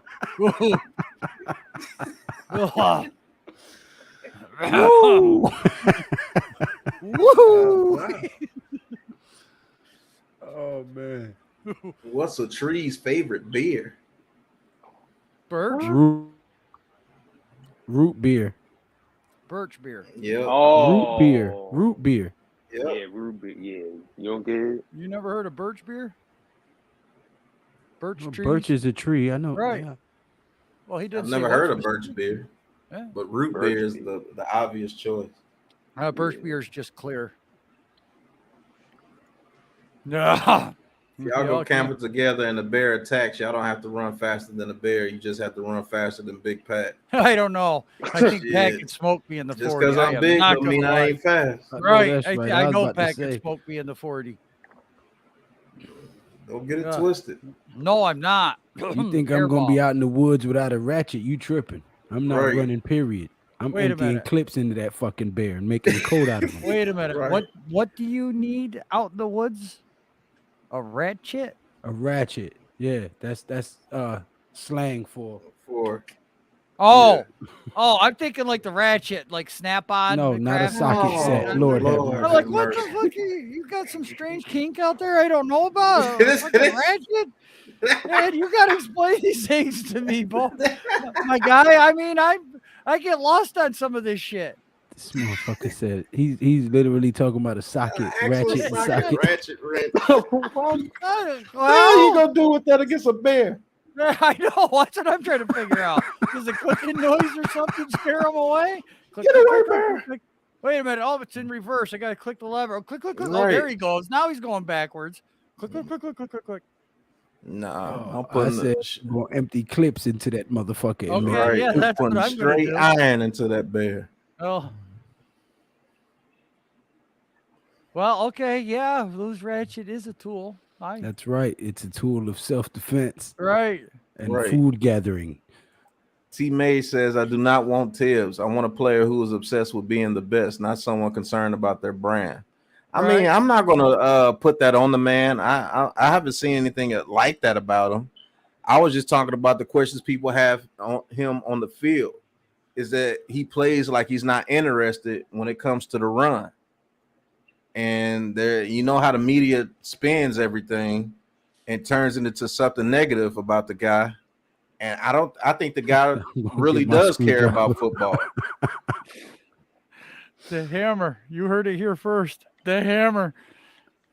Oh my God. Oh my God, what? You missed that point. He said, well, loose ratchet is a tool. Then Mission Man said, I'm gonna get my screwdriver. Then D said the hammer, Joe. That's right. I am the hammer. I hammer that. Never mind. Okay, I gotta behave. Oh, shit. Okay. I go. You almost got it out of me. You didn't. I did no pause. I did no such thing. Okay, there's another moment we gotta find. Pause. Rick says my goal for 2022 is to get absolutely enlightened through the Most High. Well, I know people that can hook you up with that. Oh my God. Yeah. What? Yeah, Joel, a ratchet is that tool. It'll make you sweat. I used to work Six Flags ride attendant for Safari Room around. Go up to the camp and saw the lions and tigers together.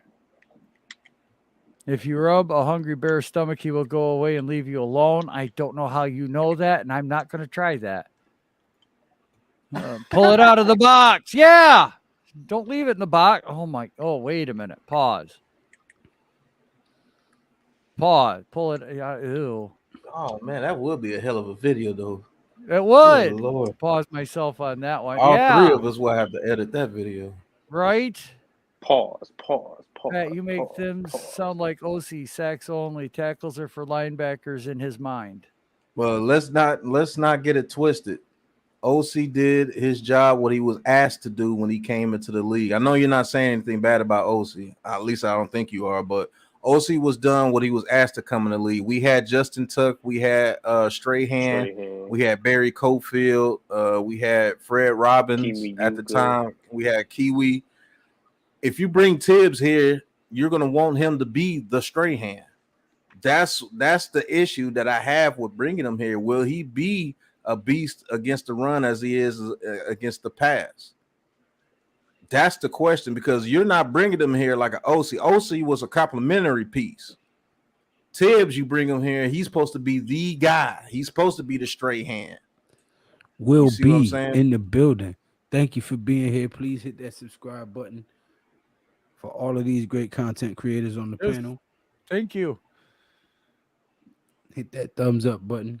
Right. Timothy Frith. Stop this. Yeah. That dude be saying some outrageous. Yeah. Who are you, God, Timothy? with all these trades he be pulling up. Should the Giants trade the 5th and 147 picks in a 2023 first and 5th rounders to the Jags for Josh Allen and the first pick and draft Evan Neal first overall out of Alabama in the first round? Stop. Where are you getting this from, sir? Do you just sit there and come up with this stuff and just type it? You do it. Right. Criticize. You're going to be the first man in the chat that's on what are you doing? Continue doing what you're doing. This guy right here is trying to give you all these damn good tips on trades and everything, and all you do is criticize. If Timothy Frith was our GM, boy, oh boy. Oh shit! I'd be screaming, "Sell the team!" Oh my goodness! Man, you better get you a 50-cent bulletproof vest. Boy. Because, man, you will not be able to walk the streets of New York or New Jersey. Oh, my God. Oh, my God. Lord have mercy. Shout out to Timothy Frith, man. He said he was kidding. Rick told him no. Hold up, said go he back. was kidding. Hold Wait up. a minute. What? Rick told him no. He did. And then he added Rick, yes. Timothy Frith don't give a damn. Right. Nah, he said he was kidding, though. Gary say, who are you, sir? Like, what the heck? He said exactly the media. That's exactly why KT and the other players want to avoid New York City. But New York City is not the one that put the stigma on them. NYG. I could see if New York was saying it, but they weren't. Right. It's people around in the media as far as like ESPN and NFL Network. And college scouts saying it. Right. Things. He says, I think you handled it and do well, but I think KT and other players prefer other cities because of the intense media. No, I think the dude just came out and said that he wanted to play for New York. And he even said that the coaches and them grilled him because he said, shit, they more than likely love me and would love to have me on the team. I don't think the dude has any problem playing football. I think he loves the game of football. I just think he needs to put that same intensity that he goes after the quarterback with playing in the run game. Was that a shot at our previous draft teammate? I like cupcakes, but I don't need to be involved into that, so I'm going to pass that one. Yeah, pass that one, man. Keep that 7th round pick. Timothy sounds crazier than me. I don't know. We're still got the debate Reek is on pretty that. Close. Yeah, it's pretty close, Reek. I have a theory about was that a shot at our prior draft teammates? He said he's getting these trades from some really bad mock draft generator. It has to be. Just hush. In the building. Yeah, like I told Mara, just hush. And does Timothy dream about this stuff at night? Mr. Mara. Shh, hush. Quiet down. Went up to camp and right attendant loading people. Safari supervisor said the bear cub ran away. I was scared because I didn't know what was happening. Oh, man, you almost got attacked by the bear. Oh, my God. Just remember, hit the guy next to you in the kneecap. You only got to outrun him. David Tollefson. Fucked up, Joe. What? It's true. You said what? Hit the other guy in the kneecap? Yeah. Oh, man. Hit the guy next to you in the kneecap. You only got to outrun him. Right. Listen, all right. Let Cuz go out like that. I don't care if it's Cuz. I don't care if it's Mrs. Yato. I'm hitting that bitch in the kneecap. Oh, man. He said, I know I'm not going camping with you. Joe, what the hell you doing with that stick? Yeah, you don't know. I'm using it for walking, okay? This is how I get along because of my limp. Hit me dead in my Achilles and make me fall. Hey, everyone mad in trade hacks. The first man in the chat on what are you doing? Right. I know. It was all good. It was all humor. Man, keep it a joke. We keep it a joke going, man. I know you don't mean that. Right. That stuff you saying is off the wall.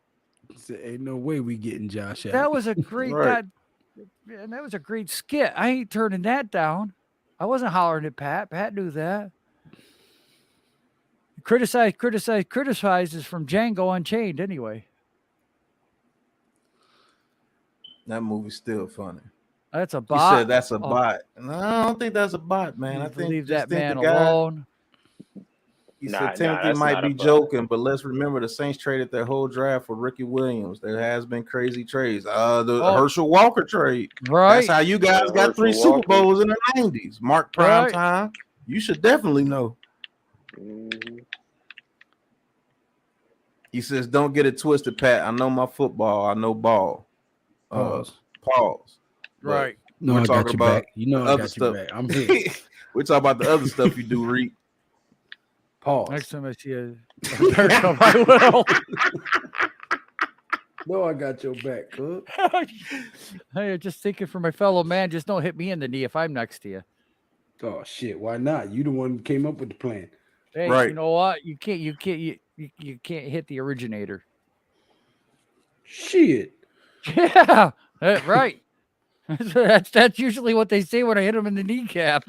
How you think kings get replaced by kings that ain't in their bloodline?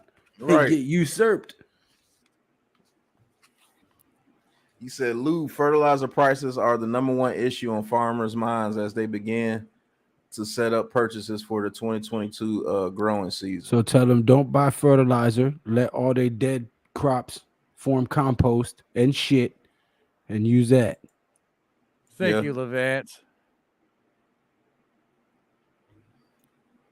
Yes, it was. That Herschel Walker trade was absolutely I know ignorant. you were. Oh, my goodness. I know you were joking, Damar. Again, it's a skit. But you got to admit that was funny. When you posted that, just the way Pat read it, it was funny. It was humor, man. It was great. I love that type of humor. Listen, I give jokes, but I can take them too. I don't get pissy, so to say. Reek says, Lou, you remind me of an actor. I'm trying to think which actor he would remind me of because I don't see him as an actor. Like he would actually get in the fight scene and actually hit the guy like LL Cool J did, Jamie Foxx, and Lord have mercy, that would turn out to be bad. I can't think of the actor. It would have to be somewhere in the Al Pacino range, one of those type guys. I was thinking of Machete, but oh, you talking about man, what's his damn name? That dude been acting for a minute too. Like he was in a bunch of films you didn't recognize. He was a lot of films. Yeah, he was. You know, he was in Heat. Yeah. And he too also. Oh man, he was in too many damn movies. He did time. Danny Trejo. Thank you, Rick. Rick. Yeah, Danny Trejo. There you go. Thank you, Rick. Yeah. Let hair grow his Lou out. Let Lou grow his hair out a little bit. And when that guy was younger. Mm-hmm. Because you know he went into acting right after he got out of prison. Yes, he did. Yes, he did. You know, yeah, I know who Steve Buscemi is. He's in the Big Lebowski. Well, he's also in that Bud Light commercial. Mm-hmm. Game Time. Yeah. With Peyton Manning and Serena Williams. And he's been in a lot of stuff too. Will Smith. Yes, he has. Ever since that asteroid movie that they made with Bruce Willis. He was Armageddon. Armageddon. Yep. He was in what was the name of that damn movie? The Stepfather or whatever that was. He takes your knees out with a bear can. Hey, if there's bears around. King thinks he does too. Pablo Schreiber from Be Real Cypress Hill. Be Real was nice though on the mic. I like Be Real. You don't have a Super Bowl appearance in 4 years. I'm a 1-2 Will Smith Mara. Yeah, a lot of people are with Charles. Yep. Bronx Tale was pretty good too. Yep. Oh man, I'd love to have a ring too. I mean, I saw this one thing. 4 years though? I saw this one thing, Pat, and he said, you know, if your team has Super Bowls, but you aren't alive to see them, I mean, should you really count those Super Bowls? And I'm going, no. Well, I think, yeah. I think you should. Because if you're willing to follow a team this bad right now, why shouldn't you enjoy the fruits of past? Well, that's true. You know, look, I mean, you're watching some pretty bad football, and to become a fan of the New York Giants right now, you should have part of that past. And if you followed the New York Giants and you're still a Giants fan during this last 10 years, you know, you weed out the wannabes. And then when the wannabes come along, you know who they are. Mm-hmm. So. That's a good point, Joe. I stand corrected. Well, you know what? I could see your point, though, too, in a way, Pat. Because, you know, okay, yeah, you're a fan of the team. You know, I see the history. You don't know the history. You know, why did you even become a fan of the Giants? I mean, it's a bad football team. They're not on TV a lot. They're you only read bad things in the press about them. But I said, I see both avenues. Definitely can, but I like your avenue a little bit better, though. Right. I'd rather drive on that street. Right. Cool, Nimmer. Right. Joel, you look like Jeff Faraday. I gotta look at who that is. Hold on. No, wait. No. Wait a minute. No, I can't get the Scottish accent. Oi, and Bigora. No, that's Irish. I'll work on that. I'll get that accent down. Big Fridge makes a good point right here. He says, "Man, you ain't got patience for 4 years. Imagine how Jags fans feel." Exactly. They've never Lions. had one. They've never had one. The Jets been waiting since '69. The Bengals. The Falcons have never had one. The Bengals have never had one. Just went to them, but I agree. Ain't got it. But let's talk about that for 1 second, since we pretty much caught up on the chat. I get Eric Davis. Right. But let's talk about that. So you're saying within 4 years there should be a Super Bowl worthy team. What's going to have to happen in order for us to get to Super Bowl worthy in 4 years? Joe, I want to hear your perspective, and then I'll go. The biggest thing that we need right now to be in the Super Bowl in 4 years is for the players that we think that are on this team right now take things to another level. If that doesn't happen, if this draft doesn't hit the way that we're predicting it to hit, that's going to hinder everything. If this draft, if four or five players hit in this draft, and we're seeing good progress each week, and that progress is going to turn into wins. So if we win 9, 10, 11 games this year, that means our draft class hit. That means that Shane's free agency hit. That means that Daniel Jones. Well, no, that means that our coaches have the guys on this team right now to grow the future. Yeah. Okay, that has to happen. If that does not happen, I don't see us in a 4-year window of a Super Bowl run, because that means we got to get this year to get the guys ready. We got to draft another quarterback next year, and it's going to take 3 to 4 years to groom him, because I just think that these quarterbacks are going to start coming out too early, and the only way you get a good quality quarterback is letting him set for a year.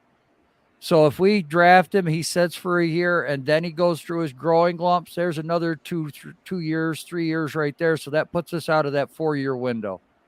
That's the key. Okay. What I actually think, in order to be a Super Bowl contender team within 4 years, I'm be honest with you. This year you will have to see progress this year. They're going to have to hit on just about every draft pick this year. This draft right here is the most important New York Giants draft. Then the last one I could think of was the Eli Manning draft. Right. We got Eli Manning. Other than that draft,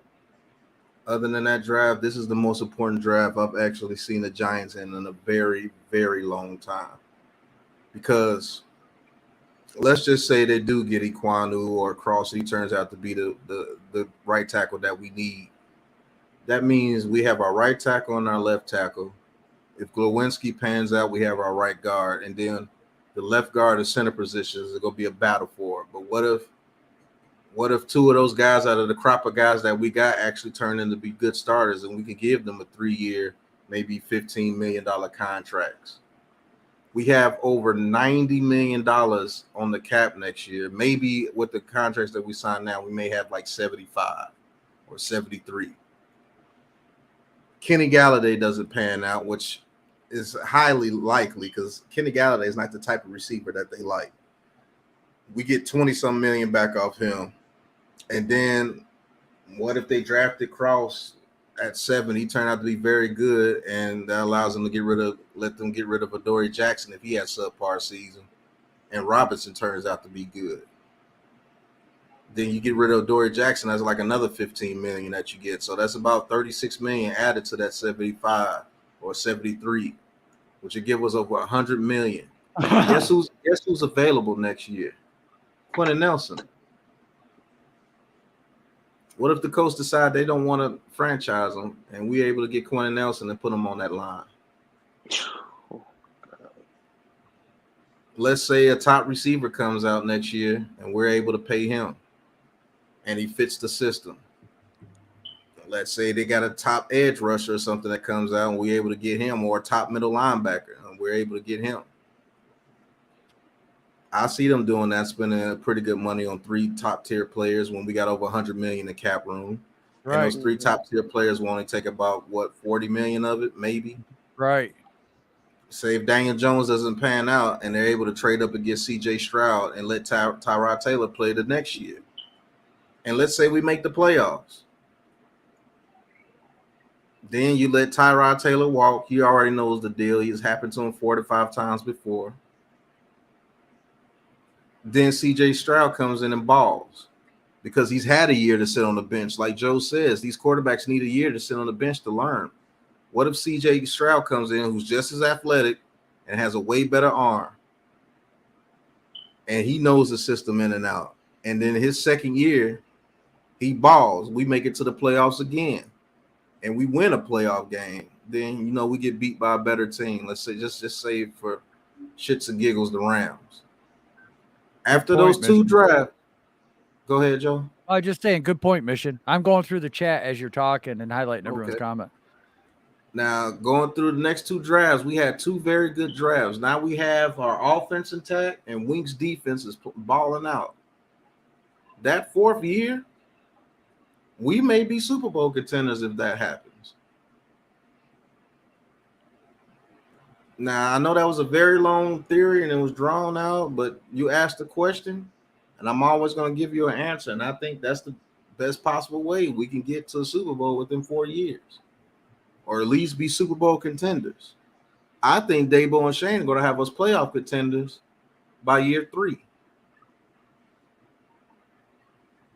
Just my opinion. So what? This year would be 1? Do you really want to count this year? But that's what I'm asking. Because that's what I did. Because if I said that this draft class has to hit, count this year. If I said, because if I'm talking about, DJ on, this could be his last year, Barkley his last year, these guys are all playing for a contract we talked about with this offensive lineman and everything. So, I mean, these are the guys right now that would have to take the team to the next level. And then you fill your pieces. You start winning, you become a 500 ball club, add a guy to get a little better, add a guy to get a little better, add a guy to get a little better. Because going from worst to a 500 ball club is real easy to do. You just got to get the right pieces and have the ball bounce your way once or twice instead of having to have your ball bounce 100 times your way. That's true. I count the year, but I want to count them against them as their clock is ticking. That's what I'm doing. They still don't have their quarterback. That's why I say no. Well, yeah, 4 I'm not years. Counting like they got to win this season, but I mean, it's still. But there has to be a developmental phase. We just need to see progress. Well, we got to see way better than 4 wins, period, and that's progress. That's they got to win more than 4 games. But if they don't do anything this year, that just sets us back another 2 years, and that puts us out of that 4-year window. Actually, it might help us in the long run because we might not have to trade up to get C.J. Stroud. We're right there. Right, right. So who knows? Right. But I don't want to see another season like last season. So no, I don't want to see less than 4 wins. I want to see at least 7 to 8 wins. A lot of people wanted Nelson. Yeah. Yes, they are. In a trash division like the NFC East, A.J. Brown, Debo Samuel could be available next year if they aren't traded this offseason. Yeah.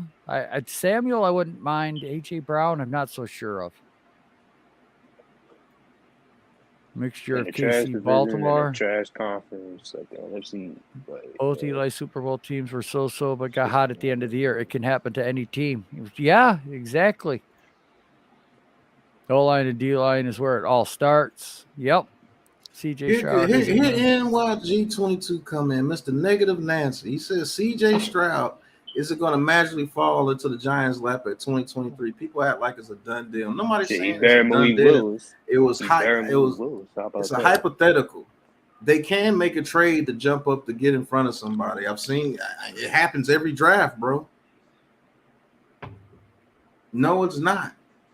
He just salty because he's finally coming to the realization that the New York Giants ain't even thinking about Malik Willis.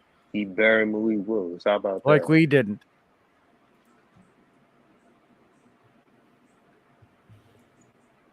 Like people have traded up to get a quarterback, dude. It happens. Right. Shit, look how the Chiefs got Mahomes. They traded up to get him. Bills got Allen. Yeah, they traded up to get him. Then the Texans traded up for Watson. Yeah. I think they did. I think they did trade up to get Watson. Yeah, Mahomes went, then Watson went. They was in the playoffs before they got Watson. Steaming. Willie Beeman. I got the girl creaming and the fans. If you really a Malik Willis fan, you don't want him to come to the Giants anyway, NYG22. You'd be hoping for him to go to Tampa Bay or Pittsburgh. Right. Because those are the best places that he'll be. Him with Mike Tomlin, I think, will be dynamite. I'm not going to lie to you. Him and Mike, with Mike Tomlin, I think he gets the best out of that kid. And him sitting behind Brady and learning behind Brady, you can't get a better teacher as far as manipulating the pocket and reading coverage. You don't even have to talk to you or tell you anything. Just watch him. Well, one more year of us getting crushed if Jones truly isn't the answer. It would be detrimental for this team's future success if we win 7-8 games and Jones ain't the guy. But if we win 8, 9, 10 games, then or is that what scares you? I don't right. I don't understand. I don't understand the thought process. You act like we can't trade up. Like I don't understand it. That's why I hated the Tyrod Taylor move. I think the Taylor move was genius because if you do get a quarterback next year, he doesn't have to play. Right. Or Daniel gets hurt. Got a backup Taylor comes in and Daniel Jones is gone. What were we complaining about last year? Right. Fromm and Glennon.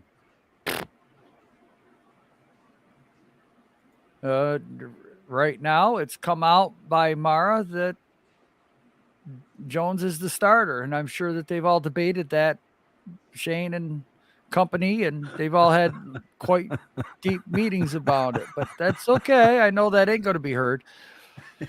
It's all good. You control the narrative because it's your show. Shit, you probably want him at QB. Man. As long as it's not Daniel Jones, I don't think you care who plays at QB. Yeah, to y'all, as long as it's not Daniel Jones, to y'all, like, shit. You don't suddenly develop NFL level of reading defenses and knowing where to go with the ball. Athletes don't win in the NFL as QBs.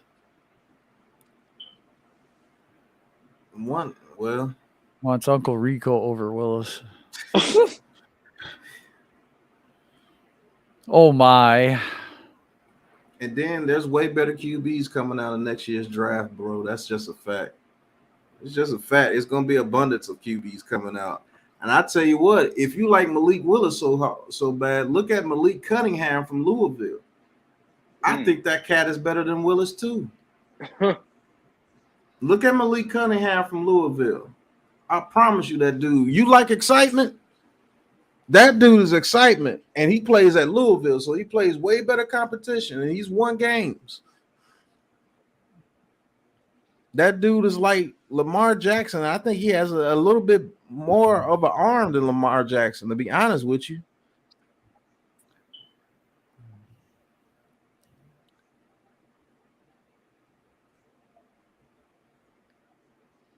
Chill WCat love. Oh, that must be an emoji.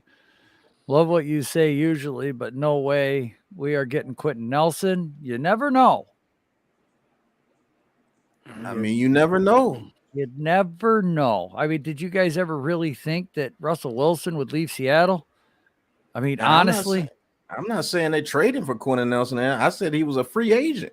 And if we have over $100 million and we need a guard, why the hell wouldn't you try to get Quentin Nelson? He says, Pat, why would we want to trade us? We need the picks, man. We can't give away draft picks for one and done playoff run. In the grand scheme of things, that means nothing.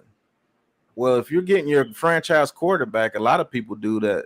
Right. If you're getting your franchise quarterback, and this franchise quarterback is going to have a foundation, so he may be one of the last pieces to actually come. Right. That's the best way to do it. Right. Build your offensive line and your defensive trenches. That way, whoever you bring in here is protected. Right. So you mean to tell me you wouldn't give up a couple of first-round picks to get C.J. Stroud or Van Dyke or whoever they get behind a line of Andrew Thomas, maybe Glowinski, a center that produced last year and he turned out to be a starter, Quentin Nelson, and Iquanu or Cross? Right. You crazy. Cunningham is dangerous. Yeah, Cunningham is nice. Man, if he wasn't hurt. I'll let Pat read this one. He said, I never said one thing about Willis at QB. I am trying to get cats out their feelings, loyal to a scrub. But I don't give a fuck. For real. Game's rigged anyways. Nobody's loyal to Daniel Jones. If we were loyal to Daniel Jones, we'd say he's going to be our franchise quarterback. I'm not saying that. I say that he's the quarterback for this year, and if he sucks, loyal to get him rid for of this him. year. That's it. Right. Yeah. Get rid of him after this year. It's like you never bring up that point that we say get rid of him after this year if he sucks. No problem. At least he knows how to read a defense at the NFL level by this point. Bringing in a Malik Willis, we'd be going back to a complete rookie. Makes no damn sense. And we still haven't fixed his offensive line, so you'd be wasting a pick. It's just too many factors in doing that would hinder the team. Yeah, there's a lot of better quarterbacks coming out in this next year's draft, MV1. A lot better than these guys that's coming out this year for sure. But if these quarterbacks were in the draft last year, they'd be like third, fourth, fifth round. 11-6. Damn right, Frank. 11-6. He says, hey, Pat, the QB class next year is looking like that. It's been real, Lieutenant Dan. Yep. See ya. And I'm not mad at that. I'm not mad at that. If he doesn't do it, I'm not either. I don't get it. I'm talking about getting the guy replaced next year with a quarterback.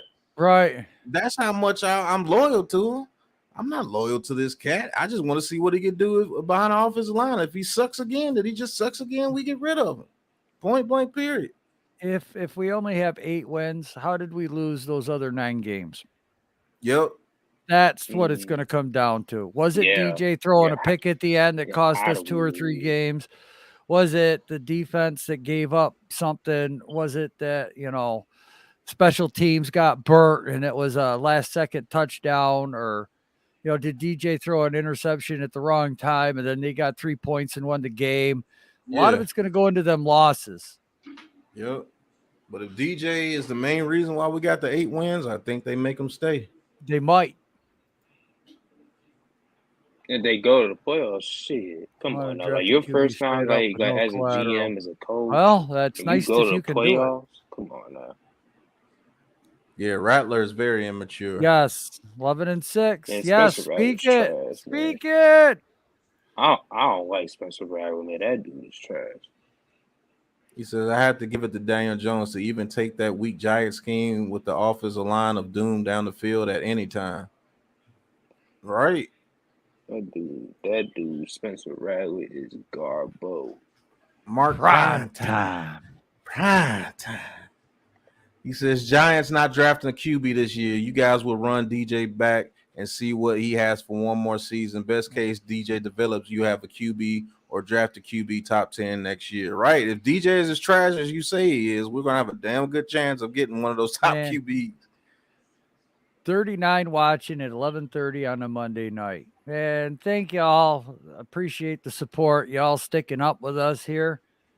And like, subscribe, ring that bell if you would, please. Get notified when we go live. We're talking like this all the time. Make sure you get that guy on my left, your right. Big Pat Sports Talk. Go subscribe to him. Great content creator. The other guy I work with down below me is G Nation. Big Lou. Another great content creator. And we're all together, make the Big Blue Crew with our faithful sidekick, Taj. Yes, Taj. He has his own channel too. Make sure you go check him out too. He does create videos and puts content out. Yeah, plug yourself. Yeah, hold on. Yeah, if you ought to drop links, Taj. That way people can find it real easy. But Pat's and Lou's are in the description down below if you need to find them. Yes, sir.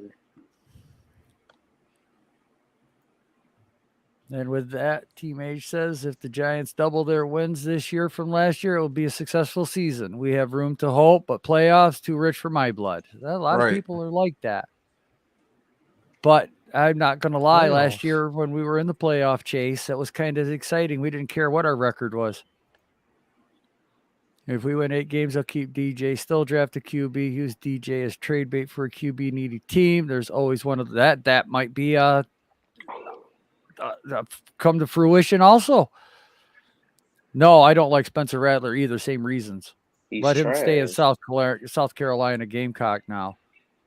You don't leave Ohio you go to Ohio to become a quarterback. He said, yeah, they said that last year. That Howell and a couple other cats would be the best QB class. Y'all Giants homers scared to think out the box. I'm trying to see how we're not thinking out the box, bro. And we're not thinking out the box. We're not thinking out the box. I'm sorry, Pat. That's driving me nuts. Aren't they the best quarterbacks in this draft? They are. Hey, okay then. Your point being.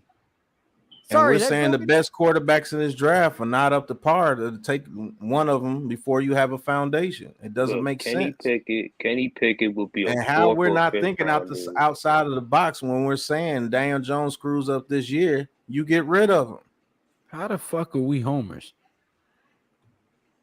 Like that right there doesn't make sense. See, like, come on now. You're acting as if we're saying keep Daniel Jones for 5 to 6 years. Who was saying that? No, but that's how you know when people start losing debates, because then they start calling you out your name and shit.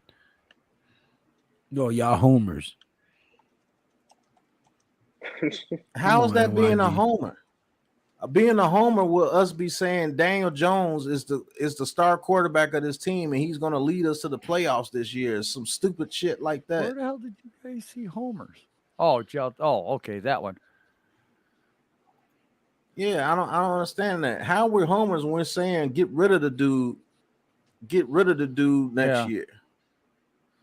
Oh, that's way too early. Leo Chanel at 36. Hell no. Yeah, that man. Ooh. It could happen though.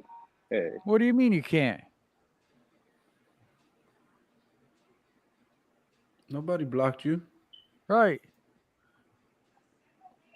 We're just saying how we're homers when we're saying get rid of the guy if he sucks. Nobody on here said DJ is going to be the franchise quarterback of the New York Giants for the next 10 years. No one said that for real. Daniel Jones is the franchise quarterback for the next 10 years. There you have it. Well, Taj is the only one on that boat. Don't come after me, y'all. Don't come after me. Sarkhan, what's going on, Sarkhan? If that's true, thank you for being here, Sarkhan. Greatly appreciate it. Go ahead and hit that thumbs up button, that subscribe button. And he is a very smart man. He says O-line, and O-line. Fix the major problem. Hey, you are my new best friend, Sarkhan. I've been screaming that shit for the longest. Thank you very much for having common sense, Sarkhan. Go back to Jarius Harris' comment. You like That's that pretty one? good. He said, seen Carl Bakes early on podcast, and he said he spoke to Dabo, and he said he wants Daniel Jones to get his confidence back and air it out without worrying about making a mistake. That's true. The kid loves to throw the ball deep. And in that system, he was restricted. Yep. They made him a one-read quarterback, and I got the film to back it up. In his rookie season, he was airing that thing out, and he didn't throw many interceptions that year. The thing that he had a problem with was the fumbles because he kept getting strip sacked. Right. But he's never been an interception machine. We had a horrible-ass left tackle and a horrible-ass right tackle. Yeah, guess who we had at left tackle that year, his rookie year? I don't know how we're supposed to take the comments. I'm just reading it. Nate Solder. You said I missed y'all comments about what Mara and Shane. What do y'all think about what they said? They basically told you that Daniel Jones is going to be the quarterback for this year. Right. And Saquon Barkley's not going anywhere. Right. Barkley ain't going nowhere.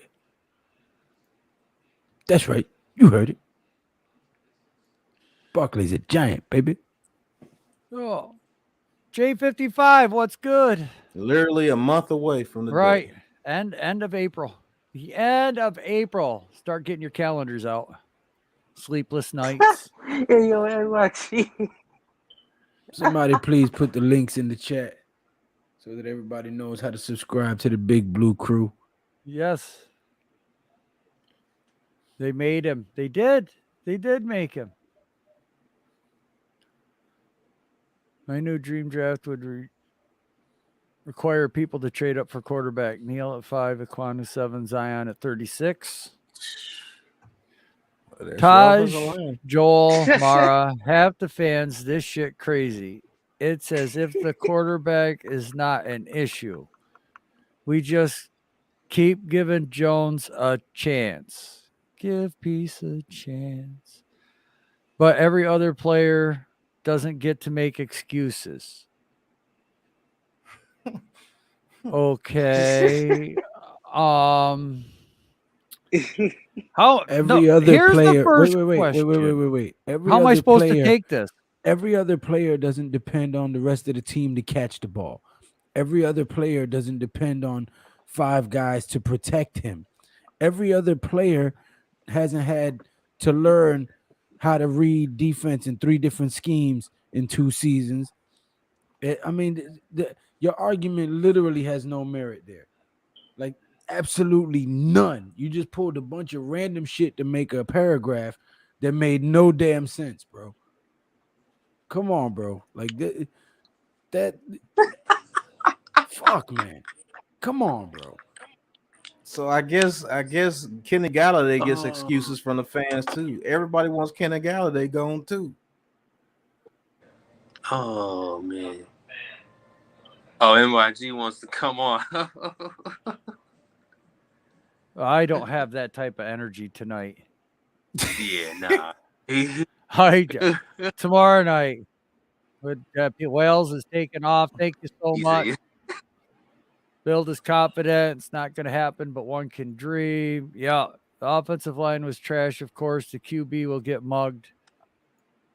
What I mean, anyway, give Daniel Jones another year if he fails to draft quarterback next year. Trying to play you, NYG. Is that argument literally made no sense right there? Nobody's trying to play getting the QB next year isn't being scared, and getting the QB this year isn't thinking outside of the box. It's being in the twilight zone. I'm a McKinney guy. I like the defense. Y'all think Bradbury gets moved this week? Yes. No. I think he does.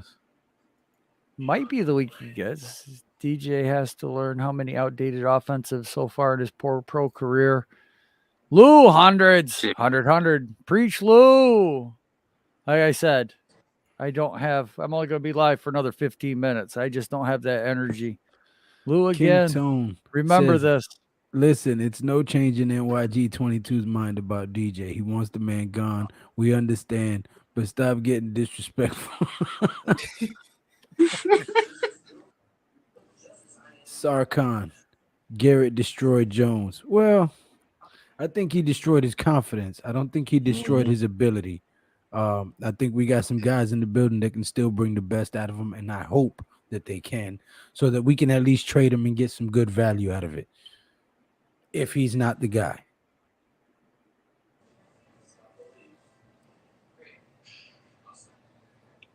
Why did Judge draft RPO when he wanted him to be a pocket passer? That shows the coach he didn't know what the hell they were doing. Judge didn't draft Daniel Jones. Pat Shurmur and Gettleman did. Right. No, we're not trying to play anybody, because here's the catch-22 of this. If I really did change my mind, you'd say that I was messing with your head. But if I keep my stance, I'm still, you trying to change my opinion. So I'm in a catch-22 right now with this discussion. Oh, in a catch-22 with NYG 22. So, I mean, what do I do if he really did change my mind? But we're just going to go with moving forward with what's on the team, who's here each day we wake up, and until they're traded. It is what it is. Right. I think his neck is fine. I think Judge was preserving him since we weren't going nowhere, and he assumed he would be coaching this year with 5 and 7 picks. I think he did that too. I really think he preserved that kid, and he wound up getting fired. This is Must View Podcasting. Thank you very much, Coach. Thank you. That man was just over there, Duke.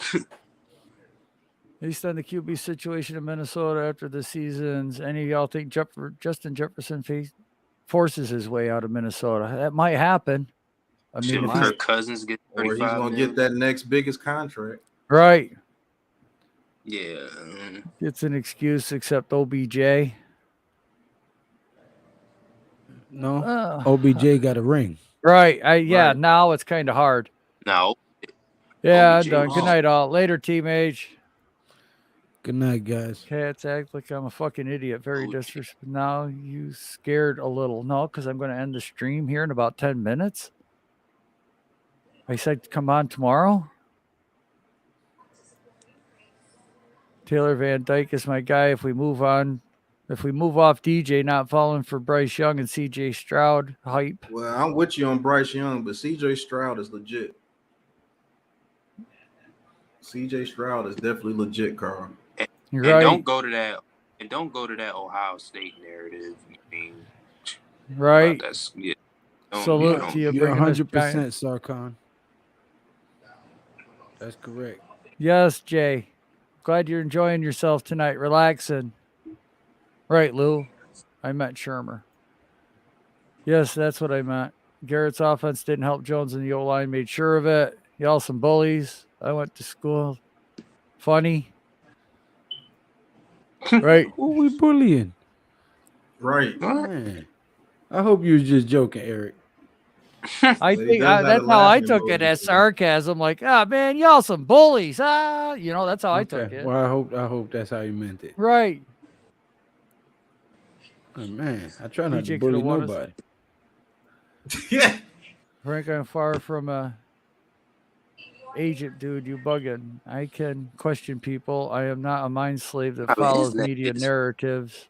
And that's a good thing because we don't follow media narrative too. Right. If we did, we'll be saying DJ is the worst quarterback in the league. That's the media narrative on Daniel Jones. When it's actually Baker Mayfield. That's what I thought. It's actually Baker Mayfield. Or Sam Darnold. Them the two scrubs. He's not the worst quarterback in the league, man. Right. I said you'd come on tomorrow. I said I'm not gonna. Nah, but that'd be guys like Stan Darnold. Nimmer said NYG 22. Stop it. Joe said he will let you on tomorrow. Plus, I'm Daniel Jones wagon also, bro. Said tomorrow be a good debate. I'll be live again tomorrow, 9:30. Same bad time, same bad channel. Oh God! What the hell was that? That was the old Adam West Batman TV series. Yes. Right. When I forget his name, Coach Mickey from Rocky played the Penguin. Yes. And Eartha Kitt played Catwoman. Man, I ain't showing anybody any disrespect. Who's disrespect? What was I? Again, I'm in a catch-22. I really am. I really meant what I said about that. I'm in a catch-22 in this argument. You could change my mind, and then I would agree with you, but you would still say I was full of shit. I'm just agreeing to agree. No, I just want to know how is anybody disrespecting you by disagreeing with you? Because if anything, the only person, the person who said the worst thing on here to you was me, and I didn't say nothing bad to you. I just said that argument had no merit. So who's disrespected you? Because you keep saying disrespected, and saying that people taking you for an idiot. Nobody's called you an idiot. Nobody's disrespected you. So I would like you to cite one example of how you was disrespected. We didn't call because you we anything. Don't agree with your school of thought. That's disrespect. They called you. You called us Giants. I never disrespected anybody on here.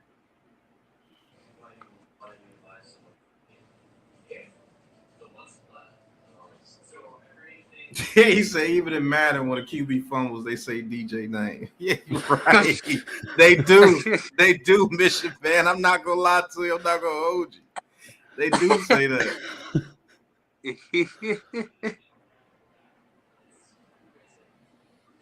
How? He meant ear hustle, not here. Yeah. Right, but I'm just trying to figure out how. Out of context. I mean, like I don't understand.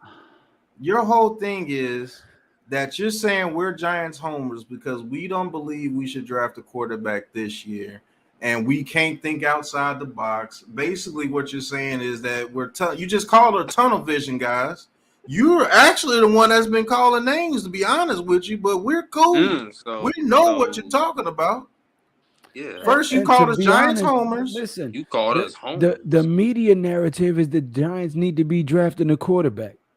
Right. Us logical guys on this panel here are saying that we need to fix our offensive line and our defensive front first before we bring anybody in here. Otherwise, you're just doing the same shit on loop.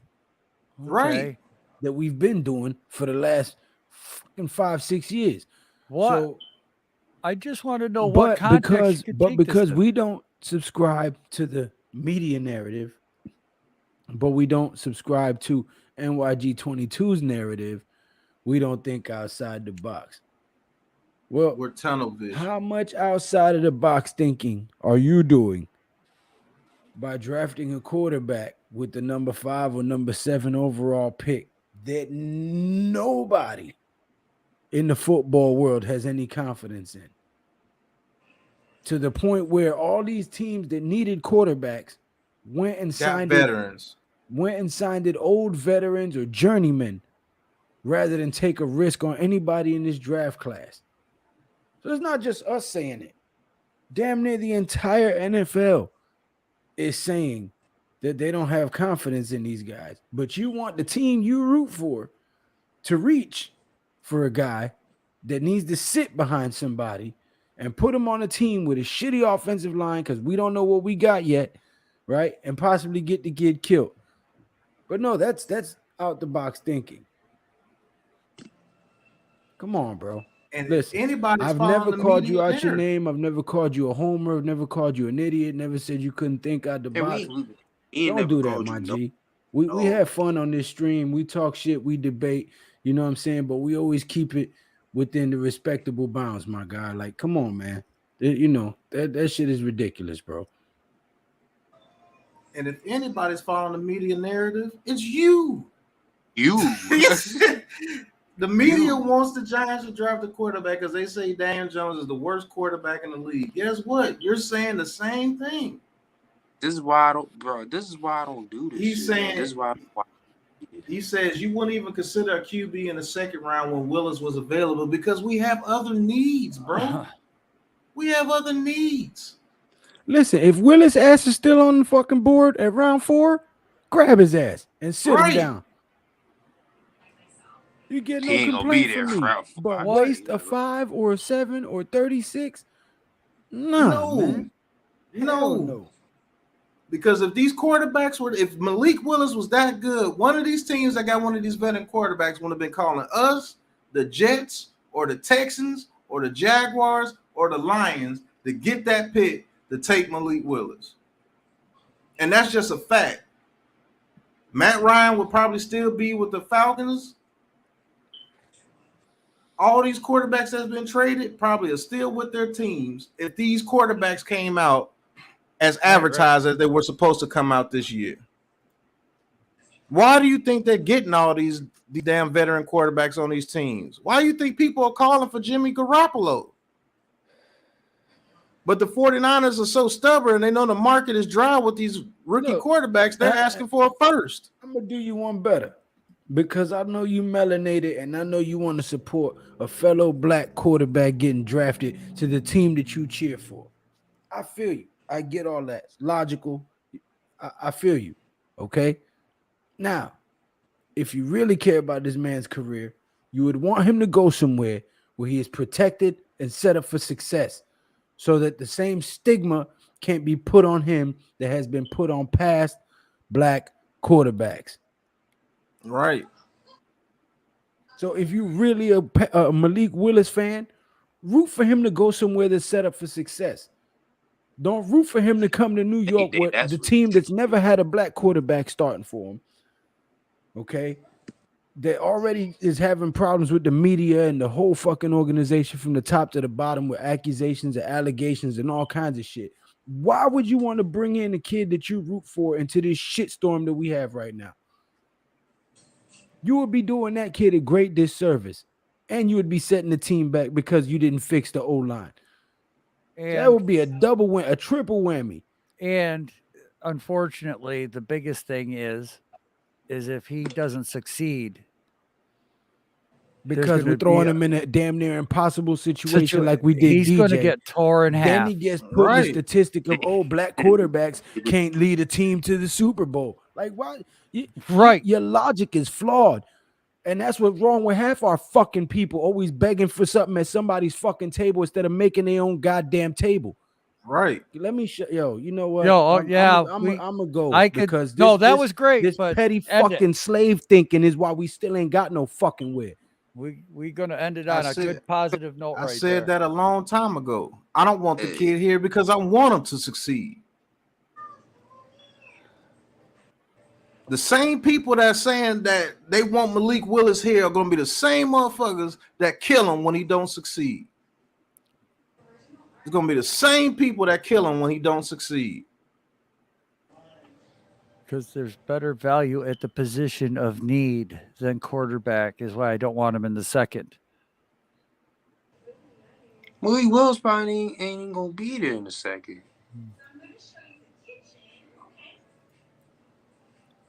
Because since he's being hyped up so much, shit. Crazy. I don't want the kid here because I know that he's not going to succeed here. And this is the worst fan base for him to come to and not succeed. Oh, yes. You think they destroyed Daniel Jones? All right, bro. Yeah, I'm good. I just didn't press up a shitstorm on your stream. Right.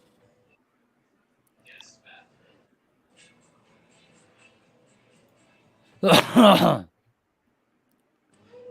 right, yeah. MB. Meant to mute my mic and hit the wrong red icon.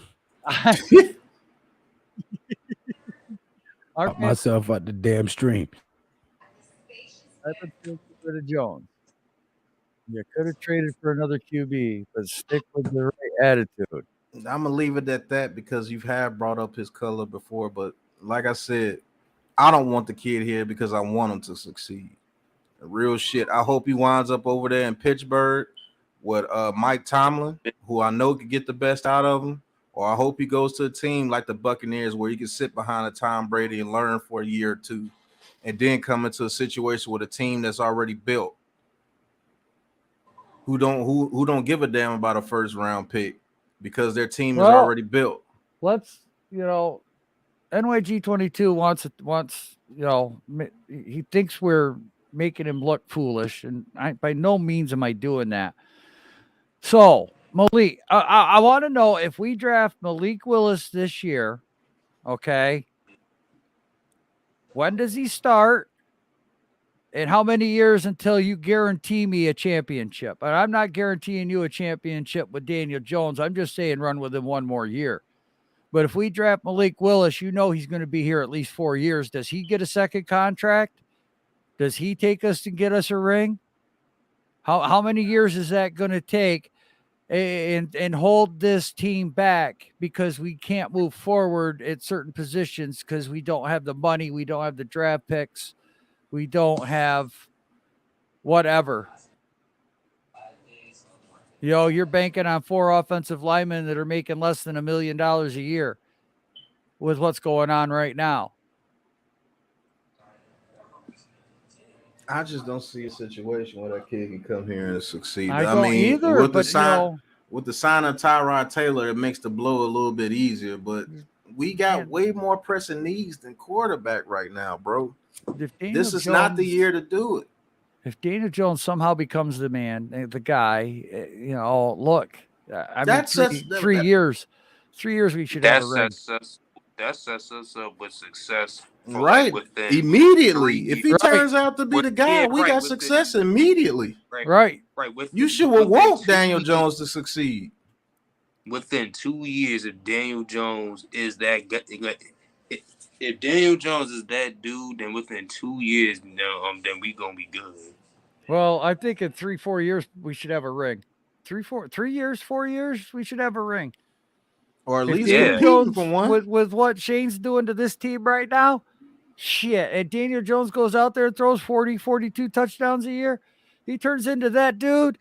Shit. I mean, bro, and the man went 24-12 in 12 games his rookie year. Like I don't think. Damn draft to get here. Put this little stuff to bed. Had enough of it. All right. I'm actually hoping to do succeed because that'll make this turnaround that much easier. Right. Yeah, I'm good, Coach. Easier and faster. Appreciate that, Coach. Clown me.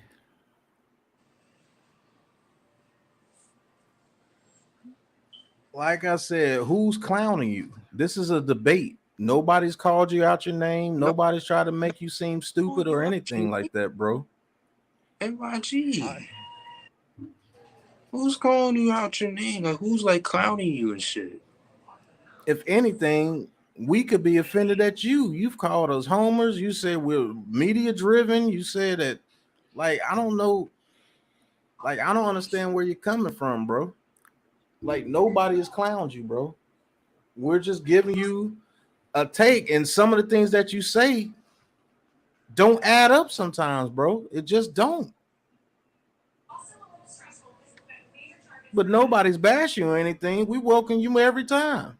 You saw what happened to Mahomes in the Super Bowl. Minus 2 of his starting linemen was running for his life. So imagine Willis or any QB behind our O-line. I'm waiting. We need a line. Yes.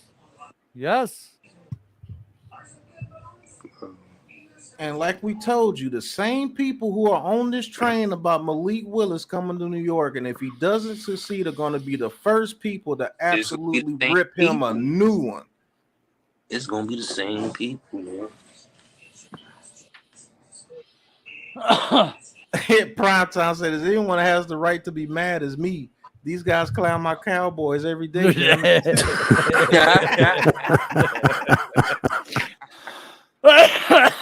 Oh, that was smoke good. Another one, Joe. Oh. So now you're saying that this is a show that can only handle agreements. Do you know that me, Joe, and Lou disagree on a lot of things? You just saw that me and Lou disagree on Hutchinson, right? We had a whole debate about this. He said Hutchinson is going to be a bum. I didn't say he's going to be a bum. I said he's going to be a run-of-the-mill defensive end. That's a bum. That's not a bum. I said yes, run-of-the-mill. What is run-of-the-mill? 15. There's 32 teams, so he's between 1-17. Look. 1-16.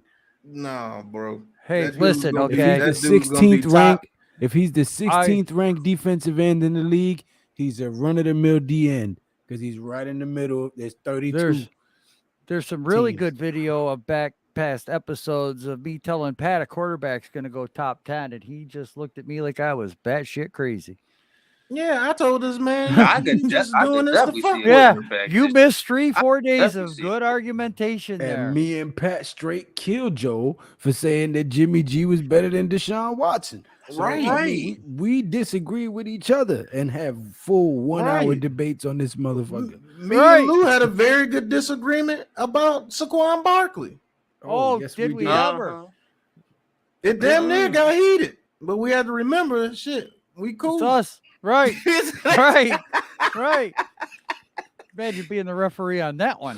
Mm-hmm. Yeah. So I don't know where you get. I don't know where you're getting at. We only bring people on that we agree. Shit, we've had Bobby Murphy on this channel plenty of times. Oh my God. Right, Bobby Murphy, the Eagles fan. Well, quit arguing with the chat. He said, I'm debating 50 people, panel and chat. It's all good though. Much love.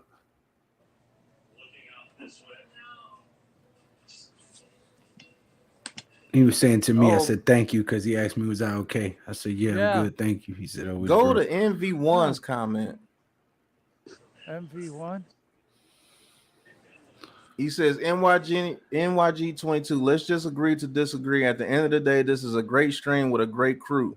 They don't have to interact with us, but they do. And I appreciate them all for that. Man. Thank you. Thank you, MV1. Man, you guys been leaving the greatest comments. I mean, I'm dead serious when I say this. Some of these guys, they say in our comments how much they like our videos. Dude, that really does make my day. Yeah, you make Joe get teary-eyed. I do, man. I get all teary-eyed and boo-hooey, and I kind of feel that stuff. I mean, positive vibes getting sent my way. Somebody took the time out of their day to put a comment on a video that I made, to tell me how good of a job I'm doing. Guys, I don't know. Maybe I'm too emotional, mama's boy, whatever you want to call it. But God, man, I just can't thank you guys enough. I can't. I can't, damn it. These guys make the channel, make the show, make me come back here every freaking day, post up a new video. These guys are what's the driving force behind all of this. It's just, look at the commentary tonight. Look at no fighting, no art. We had arguing, but it's great. The community. No fighting. We just had a damn 25-minute argument, Joe. No, argument's not fighting, though. I forget the name of the app, NYG, but it's an app on your phone. I forget. I'll look it up. Yeah. I forgot the name of that damn app. What app? Man, thank you. Sarkon says, I agree. I disagree with being disagreeable. Yo, Sarkon, hit that subscribe button for G Nation Inside Sports, man. Yeah, links in the description down below, guys. Says, I don't know, the people on that Willis boat are going to be the band on the Titanic. The band was still playing as the ship went down. Right. Right. If he doesn't succeed in this All right. Well, one of us has to work tomorrow. See, and that's just it. I don't want nobody to think that I don't like the kid or I don't want him to succeed.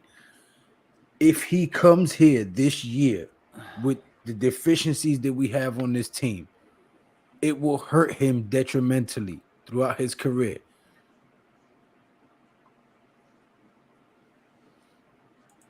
I agree 100%. And like I said, one of us has to work tomorrow. The other has to get a good power nap in tomorrow so that I can be around for the Giants cave tomorrow. And Chief, take a toke from the I Want to Lay With Your Mama tribe. Needs to go relax. Right. Ooh. Wait a minute. I got to end this first, don't I? Okay. Oh, I appreciate everybody, man. I've had a consistent 30, 35 all night long. I think I hit 47 at one point. 44 likes. That's you good. Guys are great. Fantastic. I appreciate the likes. I got a couple new subscribers. Thank you so much. Yeah, we're going to see what tomorrow's show is going to bring, Nimmer. We're just going to. I got to think about some stuff, questions. I mean, what happens tomorrow? What drops tomorrow? Whether I drop the chant, I might drop the link for an hour or two tomorrow night. Shit, James Bradbury may come. It's just the full panels that sometimes it gets too noisy. So you don't have to bring everybody from backstage. Right. I know. Bring in one at a time. Right. So yeah, I might drop the link tomorrow.